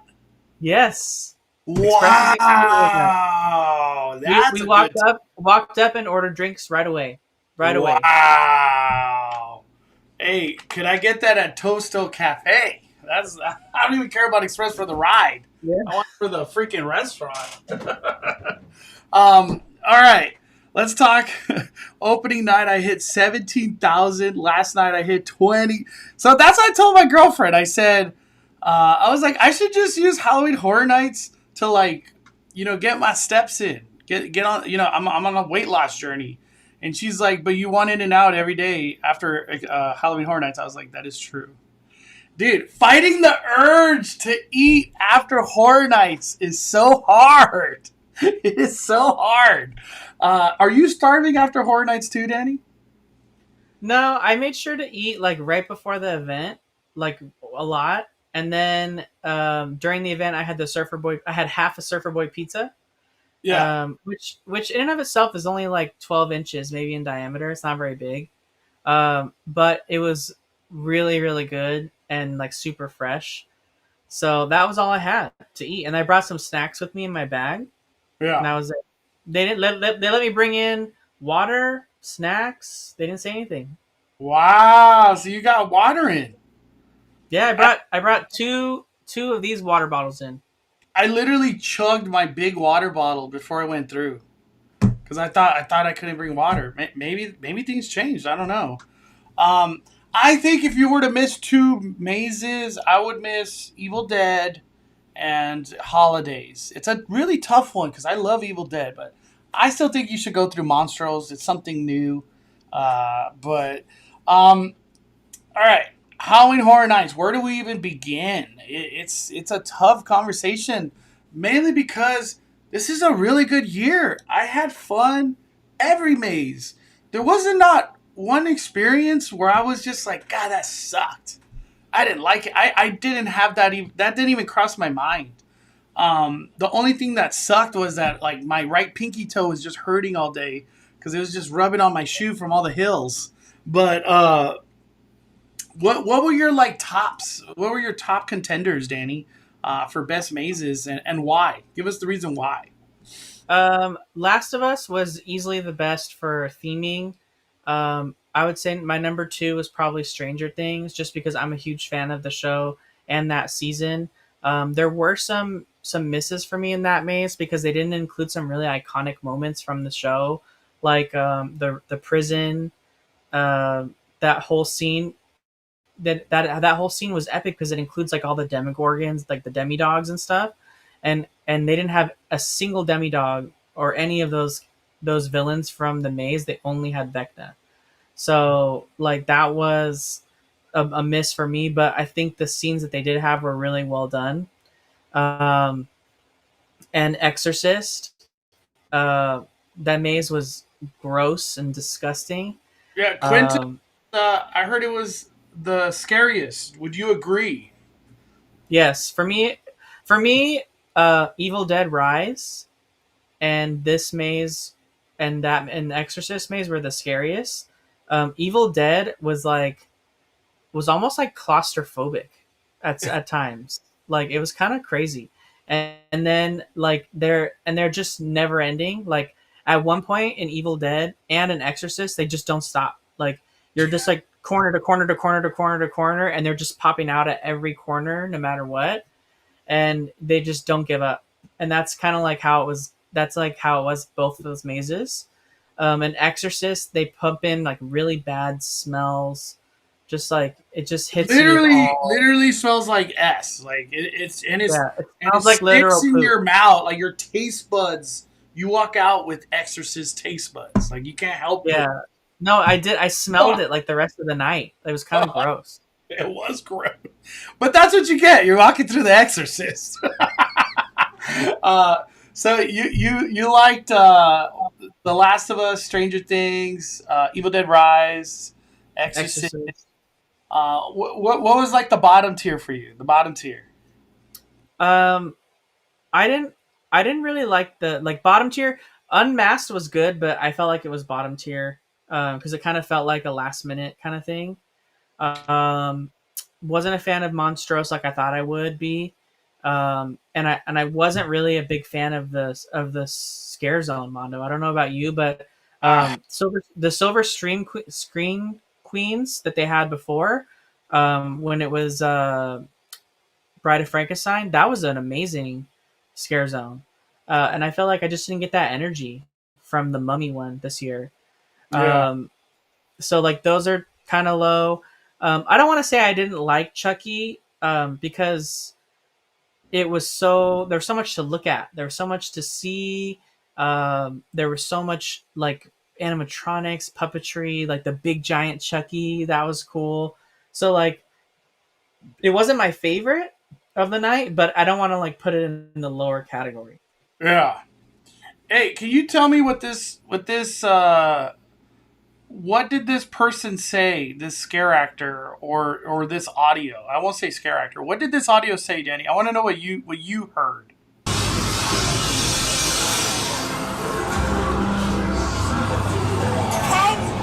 5 times by fire! What did you hear right there, Daddy? Um, by fire. By fire. Okay, I heard Um, 5 fires. No, it's funny that you mentioned that because that's a. By the way, that's that right there. So even though this maze is like kind of in my lower, that particular segment, that scare in the maze is so cool, and it's like It's probably one of the cool, coolest dude. I things. loved it It's too. one of the coolest things I've ever seen done in a maze as far as to scare people. Um, but that's like one major segment in the maze, and the rest isn't as good, I don't think.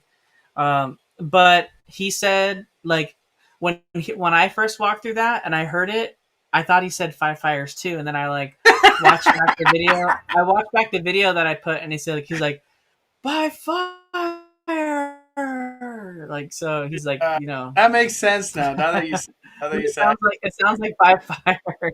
it really does.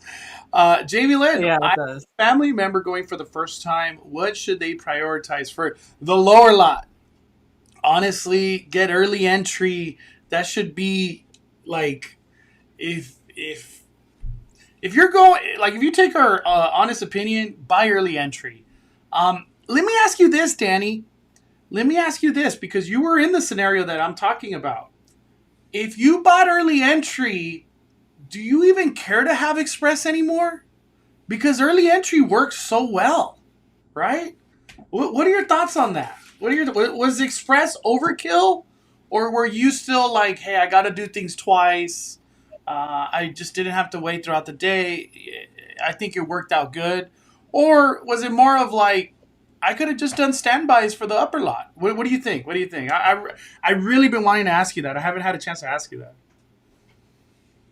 I would try to do both if you can, but I think what I was telling David when I was with him at Halloween Horror Nights, I was telling him that early entry is a great alternative for people that can't afford Express, because $10 is a lot more feasible than like over $100. And even I did pricing, or David asked for the pricing, the after 11 Express, it was still $80. So $80 for after 11 p.m. Express is still a lot of money for a lot of people. on top of your ticket. So early entry being only $10 to $25, and giving you access early to at least 3 or 4 mazes, is a pretty great value. If you can afford both, sure, both is better. Please, like I mentioned earlier, do not use your express if you have it alongside early entry. Do not use your express during early entry. Wait in the regular queues during that. It's just 1 hour that you're giving up, and then you can use your express after the hour is over. Um, it's not worth it. It's for sure. So, but I think overall, it's a great alternative for people, and it makes it more affordable. Yeah. People are saying, yeah, it used to be free. It kind of was free before. We have to look at what was early entry last time, right?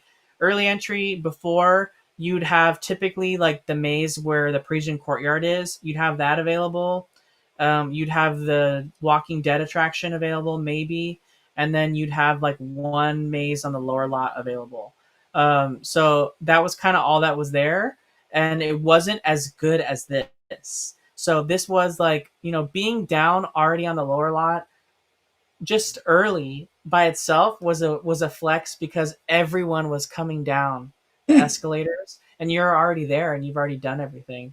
Yeah. So You already got that a pizza. alone that alone was already a better value than what the previous early entry was. So it's not necessarily that they're just putting up a paywall on something that used to be free.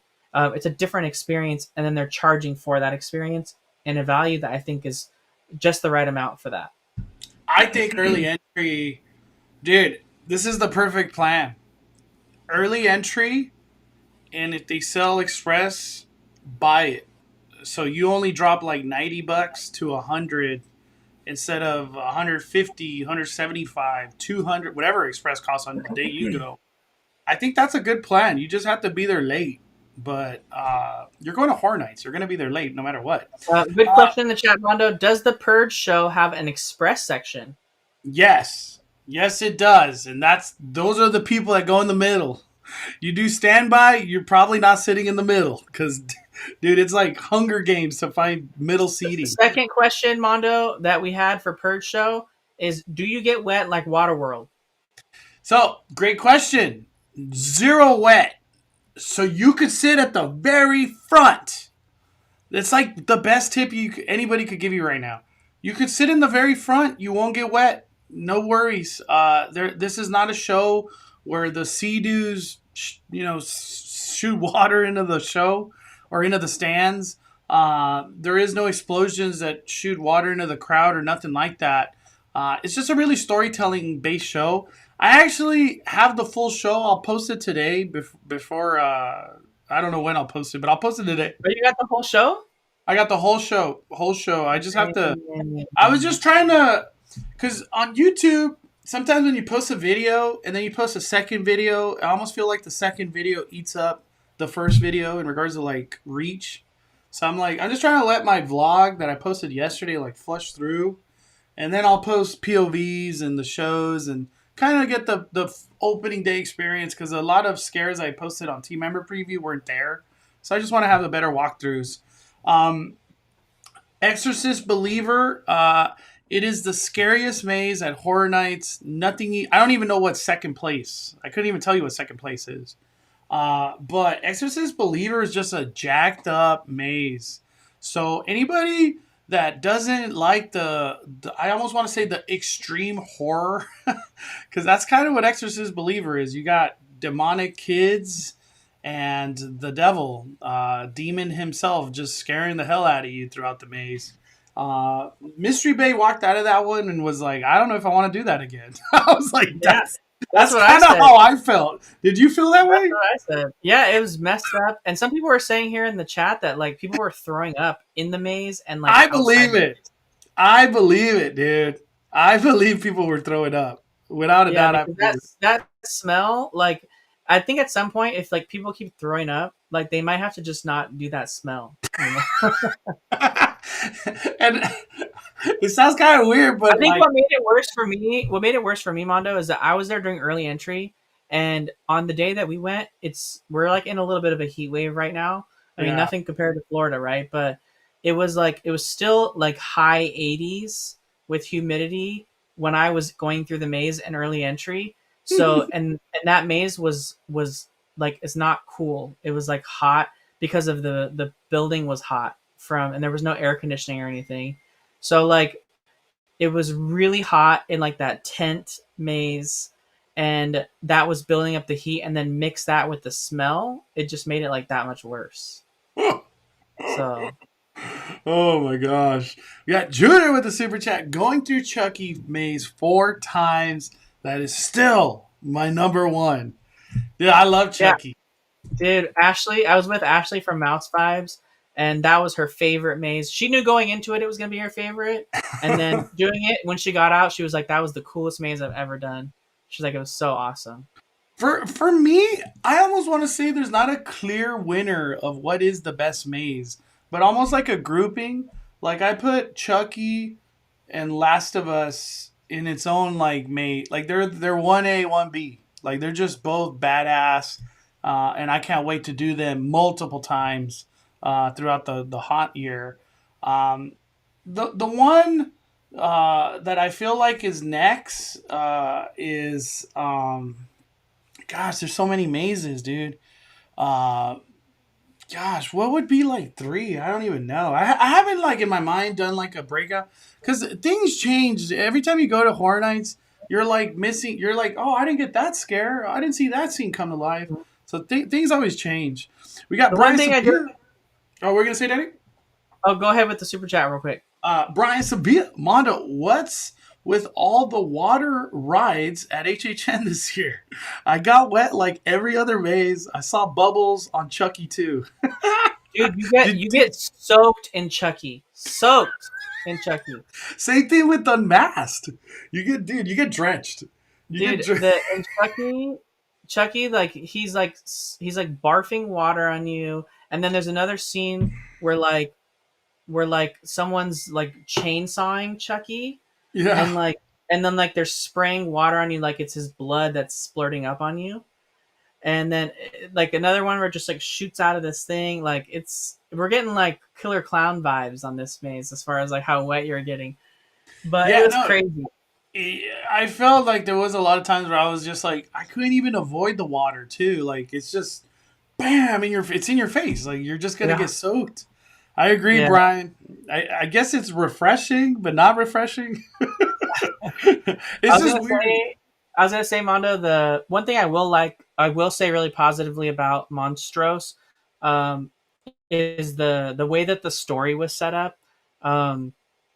Like they have the storyteller outside the maze, and like he comes out of the door and he's like digging the grave, and he's like speaking to you, and like there's lightning, and he's a real creepy figure. Like just like he looks like the Grim Reaper. He's really just kind of like this scary guy, and he's just like out there right before you walk in, and then at the very very end of the maze you see him again, and he's actually the one that scares you, and he's standing in front of a grave that says "you" on it in Spanish, and he's just like, this grave's for you, and he like comes at you like screaming. And I thought that was a really cool way to like bring the story together. Yeah, I really like Monstros, but it's like, Monstros is hard because La Llorona was there, and for some reason I can't help but just compare it to La Llorona. And it has La Llorona playing in the scare zone, which is, I think, still awkward, if you ask me. Monstros is really good, but like La Llorona was just in its own league, dude. I don't know why. But I'll get into it in a little bit. Hey guys, great HHN content. Still debating debating what ticket we should get. How does virtual queue work for mazes? Virtual queue never went online, at least as far as I know, for day one. It wasn't busy enough on opening night. Yeah. Honestly, JD, if you could afford Express, just get Express. But if there was a couple times. I was gonna say real quick, JDL. There was a couple times where Stranger Things and The Last of Us were cut off. They wouldn't let anyone else wait in line. Dang, got that crazy. I encountered it multiple times. I couldn't get in line for even with Express. I couldn't get in line for Stranger Things or for Last of Us at different times in the evening, for Standby or Express. So I think when it starts to get more crowded, because the rumors were that opening night the crowds were purposely a little bit lower, which didn't seem that way. It seemed like they were really expensive, or really crowded. But supposedly, like on the busier nights, like Saturdays and stuff like that, we might see the virtual queues because there just may not be an opportunity for them to have the queues open throughout the night because of how crowded it is. Yeah. Yeah. I think the virtual queues coming to life will be like a next week thing. We might Not we might see it tonight, Mondo, or maybe you see it tomorrow. Oh, today's Saturday. What am I talking? Well, we're gonna see it tonight. Yeah. For some Yeah. reason, Danny, I keep thinking today's Sunday, dude, and it's not.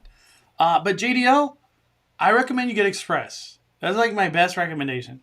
But I'm really starting to think early entry, and then if Express is available for $80 or whatever at night, that's the way to go, dude. That's the way to go. Question, Marissa. I'm a local. I've been waiting to go to Super Nintendo World until the hype died down.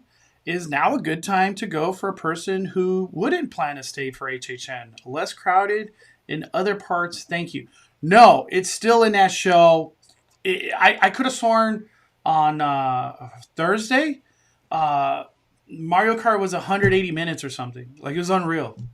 So, if you truly, if you truly want a low crowded Super Nintendo World, try to go when Horror Nights is not running, or there's a 2 p.m. Horror Night ticket, and they're the only ones that were allowed to go in a Super Nintendo World, and it was a ghost town.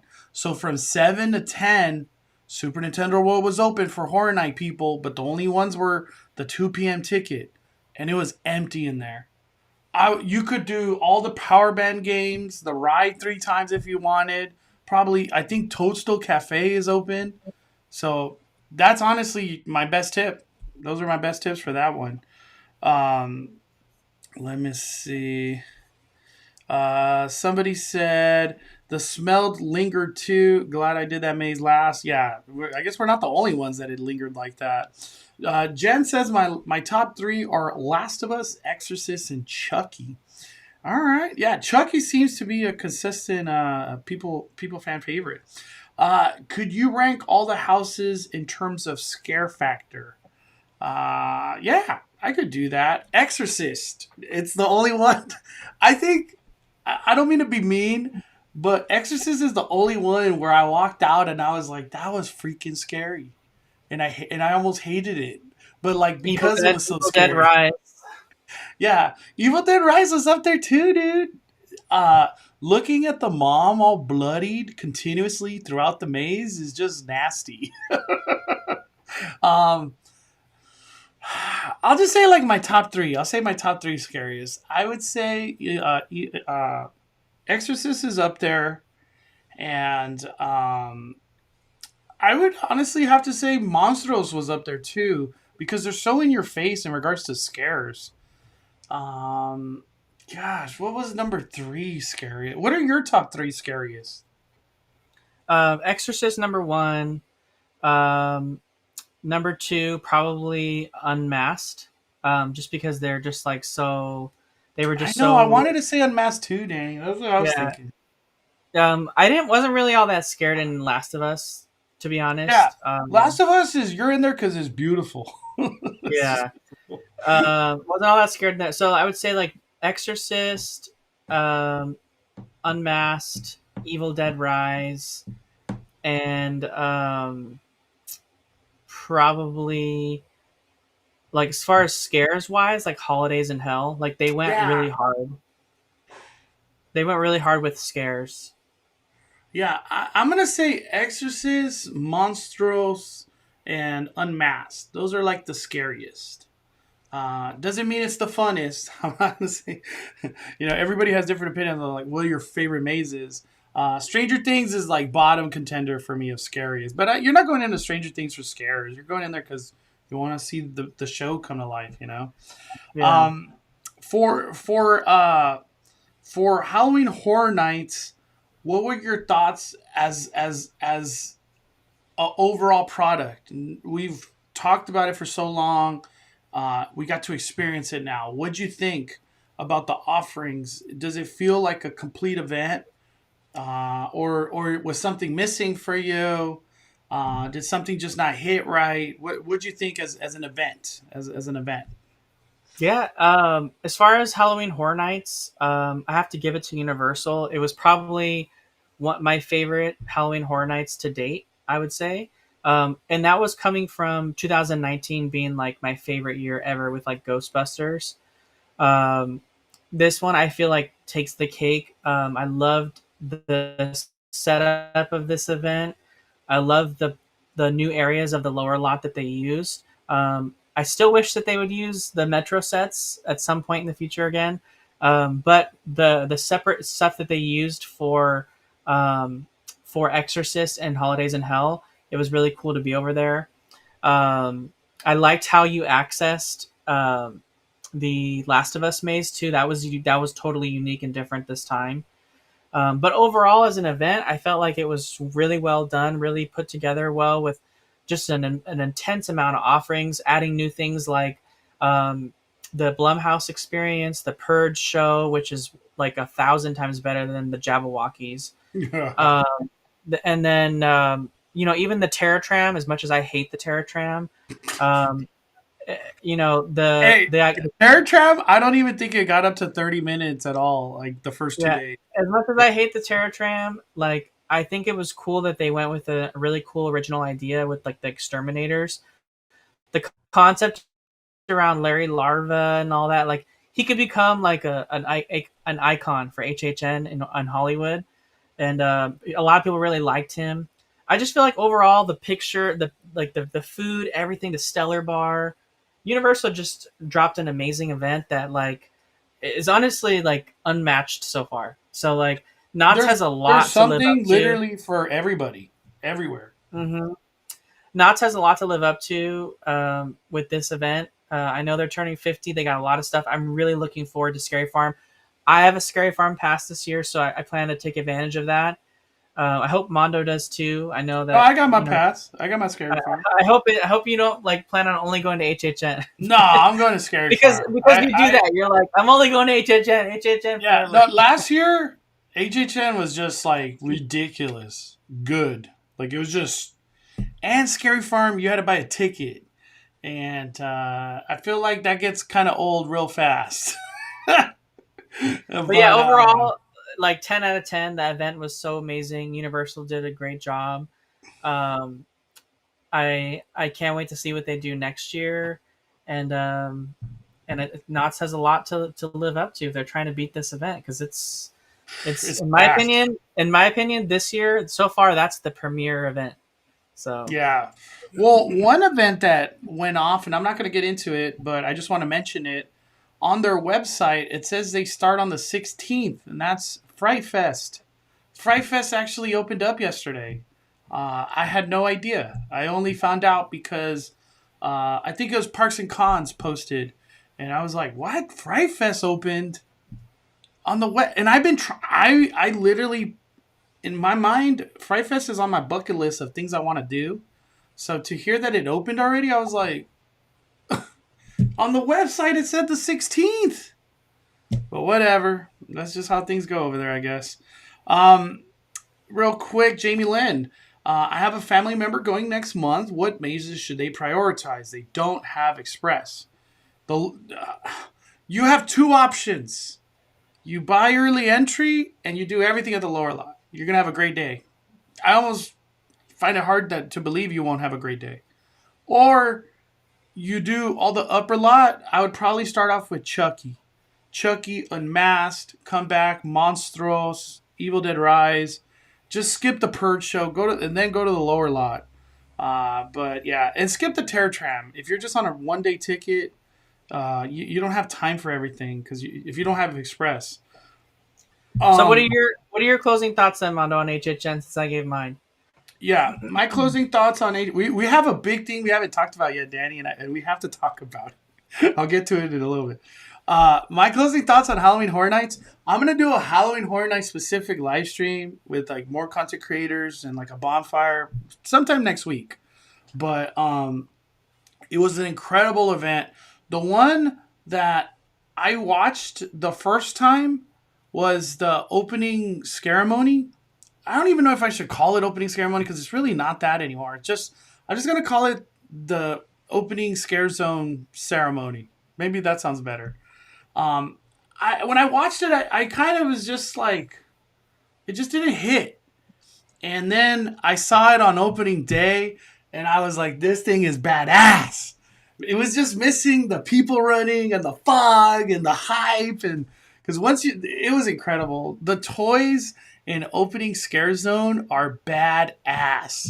I loved their personalities and how fun it was. It was just I didn't even like. I have a frequent fear. I would love to just hang out in that, get a coffee, and hang out in that fire tower scare zone. That's all I need. But did this happen to you too, Danny? Were you like, where are the chainsaws? For some reason, I never saw the chainsaws that much. Did that happen to you? We saw the chainsaws in the opening scare zone area where the fire towers were, and then we just so happened to be leaving the event during the chainsaw chase out, which then brought all the chainsaws from the exterminator section of the Terra Tram up on the lower lot or the upper lot on that corridor as you're walking out. So I just got like chainsaw mania. So man, I missed it. Maybe I went there. I was just there when they were on break or something. 'Cause I was like, I want to see the chainsaws, the ghosts. But I'll be there many times. I'll see them for sure. But overall, my closing thoughts on Halloween Horror Nights: incredible event. It lived up to every expectation I wanted. For me, like it was really hard to walk away and be like, that was my favorite maze or this was my hit good. And I loved everything about it. I had no complaints about any of the mazes. I feel like every maze has like a charm to it where you just something that you truly love about it. The ones that really hit the hardest for me was Chucky and Last of Us. In both of those mazes, my jaw dropped of like, I can't believe they're bringing technology like this to mazes. You know, it was unbelievable. Yeah. And I feel if there was ever a year that you've considered going to Halloween Horror Nights, this is a great year to go because there's just so much that it has to offer. Some things to talk about. I didn't have a chance to hit the food. I'll be doing food videos very soon for Stellar Bar, Chucky Barbecue, and whatever else things they got. I'll be doing vlogs on that. I'm going to be going to Horror Nights a lot. So if Horror Nights is something you're interested in, this is the right channel for you. But I just want to congratulate all the scare actors and all the managers and all the way to the custodial and the people that keep these mazes clean. You guys are all badass. So 5 fires to everybody that made all these nightmares come to life from Thursday to the rest of the haunt season. Thank you, everybody at Universal Studios Hollywood, and most importantly, John Murdy and all his team. Thank you so much. And shout out to Knott's shout out to Universal Studios Hollywood media team. They're freaking 5 fires. Shout out to Lindsay. Before we get out of here, Danny, I don't know how we missed this conversation. Well, I sent you a video real quick of the chainsaw chase out. I don't know if you can pull it up, but yeah. I got it. Dude, so everybody knows I have a manager. She's on top of me always. She said, "Why didn't you do that chainsaw? That's how you end your video." And I was like, "You're right. I don't have nothing to say. I messed up." You know what happened to me, Danny? Is I truly thought the event ended at 2 on Thursday. It ended at 1. So that 1 hour. Dude, there was a ton of chainsaws, like at least 30 plus people. God, I missed it all. Let me put it on my story on Instagram. Just tag me in so I can repost it. Oh, damn, I already put it on there, Danny. Would early admission not work with Express or not with would early admission with it's like a tongue twister for me.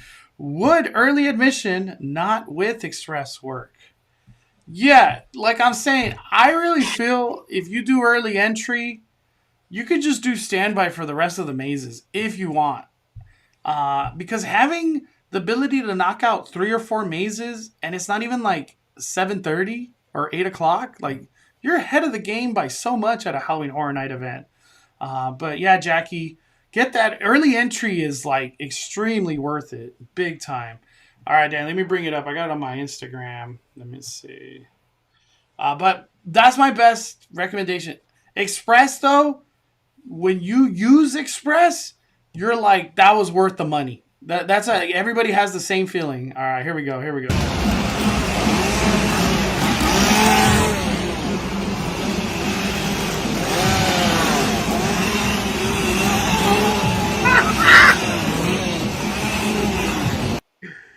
Wow, I did not get that experience.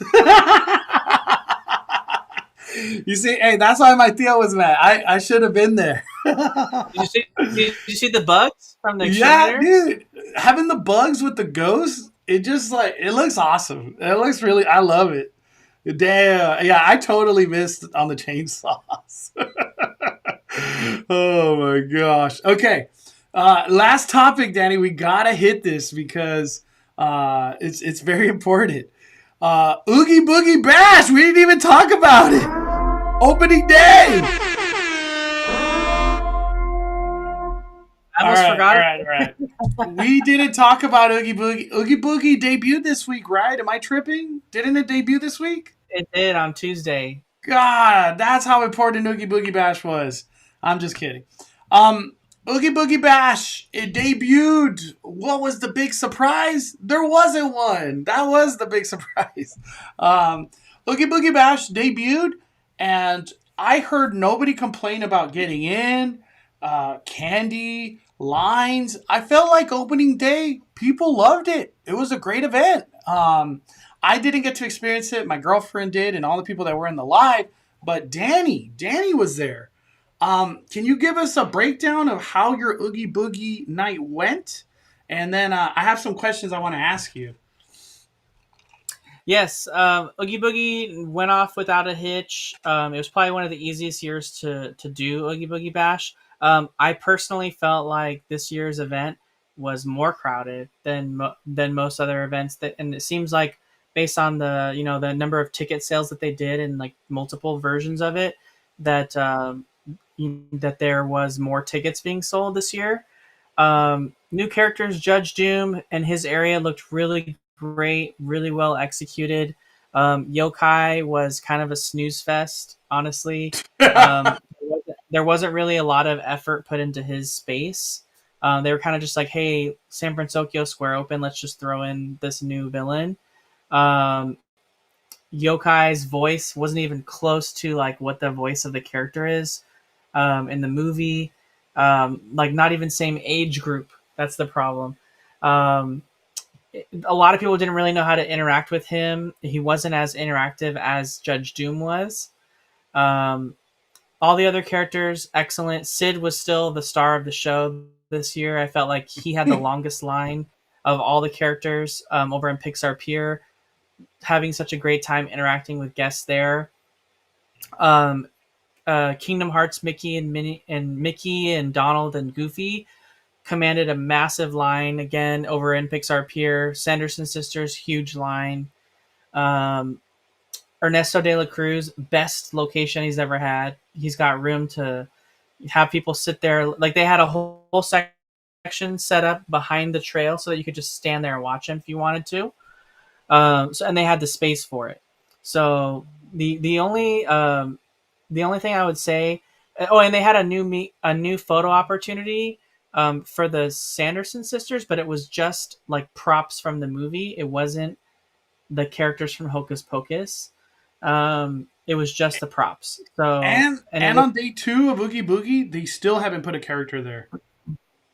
yeah, it's kind of weird because it looks like it was going to be a treat trail interactive experience for a character from Hocus Pocus, like an actual face character, whether they chose one sister, all three sisters, or like maybe one would rotate out different parts of the night and you'd have different ones. It looks like it was meant to be that. because it's an elevated platform. There's stairs that go up. There's props all up there around the elevated platform. And it looks like maybe they made a last minute decision to not have that. So they just put it there, and then you could take pictures in front of it. And they called it the Sanderson Museum photo op. But it was Stupid. But it was pretty clearly set up to be a treat trail because of the elevated platform. Like if it was just supposed to be a photo op, they wouldn't have had like this elevated platform with all the stuff up high. They would have put it ground level so that you could stand in front of it and take a photo. But you know, all the props and everything were up high, so really the only thing that you could stand next to was the Virgin, you know, black flame candle thing. That was the only thing that was like kind of sort of ground level. And the reason I say it's stupid because it's not on the ground. That's why I'm saying it's stupid. Yeah, so I don't think I think it was supposed to be a villain that was coming here. We've gotten 3 villains in the past before, right? But maybe they cut it last minute due to budget or whatever. I'm not sure. And this is where Dr. Facilier was, so they put a character there before. It's not like it's new. Yeah. Yeah. Yep. Real quick, Kathleen. Did we get a new member? I am sorry, Kathleen. How did we miss? New member. Kathleen, thank you for joining the Five Fire community. As soon as I could get my hands on some of these buckets, we got some cool giveaways happening to the Five Fire members. I was going to try to do a live stream today for Five Fire members only, but I can't because I got a lot of cool filming to do in a little bit. But at the same time, I might try to do a Five Fire members live on Sunday since, no speculation Sunday. But thank you, Kathleen. You get to use the emojis as well. And thank you for joining the Five Fire community. We got awesome community here, full of amazing people. All right, Danny, I want to ask you some questions about Oogie Boogie. Are you at the point where you don't have to go next year, or you're going to go right back to Oogie Boogie next year? How do you feel about that after doing this year? Because not a lot changed. Not a lot changed. Yeah, I'm at a point now where like, if I was bringing kids with me and the kids just want to dress up and trick or treat, I'd be doing it every single year. Yeah, every year. As a person that's just going for the event and for the party itself, I don't really see a need to repeat over and over again. I think the reason like Mickey's Not So Scary Halloween Party in the Magic Kingdom at Walt Disney World kind of gets away with this is because it becomes a tradition for families on vacation. Yeah. And it's in the Magic Kingdom. You're in the park that has the most theming for Halloween. You're getting a fireworks show. You're getting stage shows. You're getting the full Halloween experience. It's amazing, and even if they don't change a lot, I think people don't want it to change a lot because it's in the Magic Kingdom, right? But like with Oogie Boogie Bash, like there's no major show besides the parade to kind of kick off anything. Magic Kingdom still has the Boo-to-You parade plus all the other stuff. They have fireworks. They have shows at the front of the castle, like a whole 10, 15-minute segment. I just feel like with Villains Grove, and the parade, that's not enough to make someone want to come back every single year and see the same thing. Like, I don't need to see Villains Grove next year. You know what I mean? I've seen it like 3 or 4 times in a row now. It's not different. And I don't get how like the feedback hasn't hit the right person. I don't need to see this of put freaking characters in Villains Grove. How has that feedback not hit whoever's in charge of that? I'm shocked. I'm shocked, dude.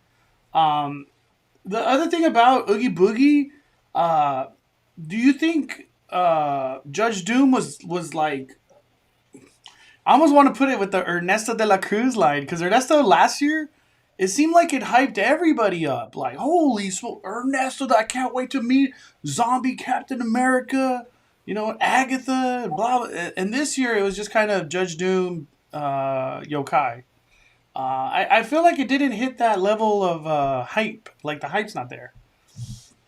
What do you think, Danny? Because I didn't see Judge Doom. Yeah, I would say so. Yeah, I would say it's not as hyped as it was last year for sure. Like the the online kind of like chatter like just basically dropped off Yeah. of anything Oogie Boogie Bash related. I mean, you're not going to be posting the same, video clips of Agatha and Ernesto that are, from last year. There's no difference. Like personally, if they moved the Halloween party back to Disneyland, they could keep it the same every year. I don't care. I would still That's go to what it. I was gonna. That's literally what I was gonna say, Daddy. If Halloween went back to Disneyland, they could. I'm just gonna cuss. They could do the same shit every year. Nobody would complain. Nobody would complain. Yeah. We'd have But Haunted the Mansion fact that Holiday. We'd have fireworks. it's at DCA, I want it to change. I do not want that same event every year. For me personally, I gave my ticket to Megan, and my girlfriend and Megan covered the event. I don't have another ticket to Oogie Boogie. And a little bit of me, Danny, on opening day of Oogie Boogie, I thought to myself, I said, do I feel like I'm missing out? And I really don't feel like I missed out on anything. At the end of the day, I have a magic key and I get to go to Disneyland, which is incredible Halloween in its own right. But yeah, I really feel. I hope Disneyland can just bring back Halloween to Disneyland. Oogie Boogie's ran its course, man. I think Oogie Boogie as like an after dark event on its own could be cool. Like it's just its own thing. But like as the Halloween premiere event at Disneyland Resort, I think it's a struggle bus, dude. I know it's a sold out event, but I feel like that was more hype and bots and resellers than anything. But yeah, Oogie Boogie though, you have kids every year. I have a kid. Whenever my kid's probably old enough, I'll be going to Oogie Boogie. If it's still at Oogie Boogie, I'll be going there. Yeah, like not for with content, kids, but just it's to be a an dad. event. Yeah, with kids, the trick or treating aspect of it, like you could do that every year.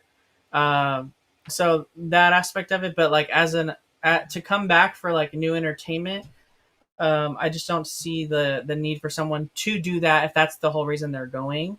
Like maybe you go to Oogie Boogie like every other year or something. Yeah, and this is my one complaint about Oogie Boogie, like the big one, is that I don't know what I'm buying. So I'm buying this stupid 8-hour virtual queue process for Oogie Boogie without knowing what the event has to offer. And it's almost like a promise of Disneyland to give us something we would want. I really hope next year, if it is Oogie Boogie, they could be like, hey, this is our full lineup. These are the characters, entertainment. And then you could make a solid decision of, do I want to go to Oogie Boogie or it's the same thing as last year? I'd rather save my money and do something else. That's just how I feel. I hate that I don't know what I'm buying. But it is that's how Disneyland works. All right. Closing thoughts on everything, Danny. We got to get out of here. Man, like I said, Halloween Horror Nights, amazing event this year. So excited for Scary Farm 2. Can't wait to experience that on opening week. Hopefully I don't get as wasted from that event as far as like the walking aspect of it. No, there's no hills at Scary Farm. I would say a little disappointed in the announcements from D23 today, just because they were still really vague, and it's just kind of exhausting to keep getting these vague announcements that we don't really know anything about. I'm not really quite sure why they are not trying to commit to anything. Like Mondo said, maybe like financials are just not in a space for them to commit. I think it's the Bob Iger thing, Danny. Is Bob Iger is not guaranteed. Yeah, I think what we are getting, everything looks really cool, from that aspect of it. But I think I'm most looking forward to what they're going to announce for the Magic Kingdom, because I could care less about this Avengers ride. So I have literally zero desire. Sorry, I just You're don't. telling me you don't want to go to the Centillion world where you're just going through portal? I'm excited for the Animal Kingdom, for the Magic Kingdom. I'll wait for those and see what we get there. Those look really cool. I have to be Obviously, really honest. excited for Tiana's Bayou Adventure as well too. I would be way more excited if it was just Black Panther ride, Iron Man ride. This whole we're bringing all these characters and King Thanos is the big baddie at the end. Stupid. I like just I don't know, dude. I don't know, man. But we'll see. We can't judge it. We're gonna. If I'm not mistaken, it might be next week. We get the King Thanos gift shop, so we'll see how good that goes, right, Danny?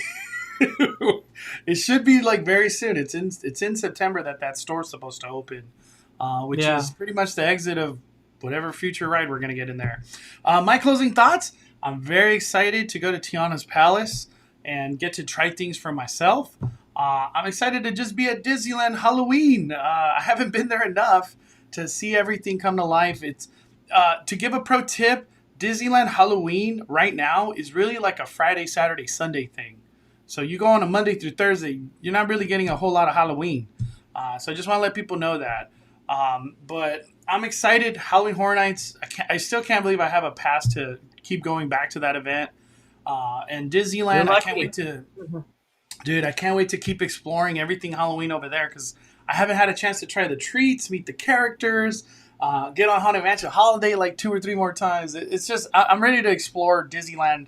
I feel like a kid again. I just haven't been there a lot lately because I've just been at Hollywood so much. But I'm ready to get back into Disneyland content here on the channel. I know we've been posting just scary stuff lately, but the Disneyland content's coming. Don't worry. All right, Danny, thank you for your time. Incredible Speculation Sunday on a Saturday. And thank you, everybody, for joining us. I know it's a random Saturday live stream, but thank you for taking time out of your Saturday to hang out with us. It means the world, and I appreciate all the new members. Thank you, everybody who supports the fire. We're in for a fun Halloween season, and I can't wait to keep exploring everything. Before we get out of here, Danny, where can people find you? YouTube, your podcast. Let people know real quick. Yeah, I took a break from the podcast this week because every time I kept trying to do it, there would be new stuff, and I'd have to I ended up recording one, and then I was like re-recording it, and I was like, you know what? We got D23 on Saturday. I'm just gonna take the week off and wait till next week so we can talk about everything.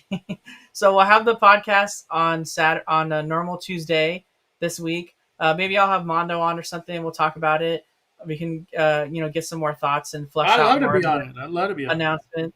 And then I'm doing an Oogie Boogie Bash guide video for those that have tickets and want to know like what's the best way to do it or like what's available, what's offered. That's what I was working on when I went to Oogie Boogie Bash. I don't film like videos for Horror Nights because people don't come to me for Horror Nights stuff. So I posted a ton of Horror Nights stuff on my Twitter and on Instagram story. I'll put those on a highlight, but I'm not making a video for any of that. I just wanted to have fun and experience that event. But other than that, that's all I have coming up. Heck yeah. All right, everybody. Smash that like button. We've got some fun content coming. I can't wait to post it all. I'm going to keep fleshing out all these Horror Night videos today, but like new content will probably drop tomorrow and beyond. But thank you, everybody. Appreciate you guys so much. Smash that like button on the way out and see you real soon. We are firing it down. The Cali Bay. It just as Danny are calling it a day. I'm the main host, Mondo.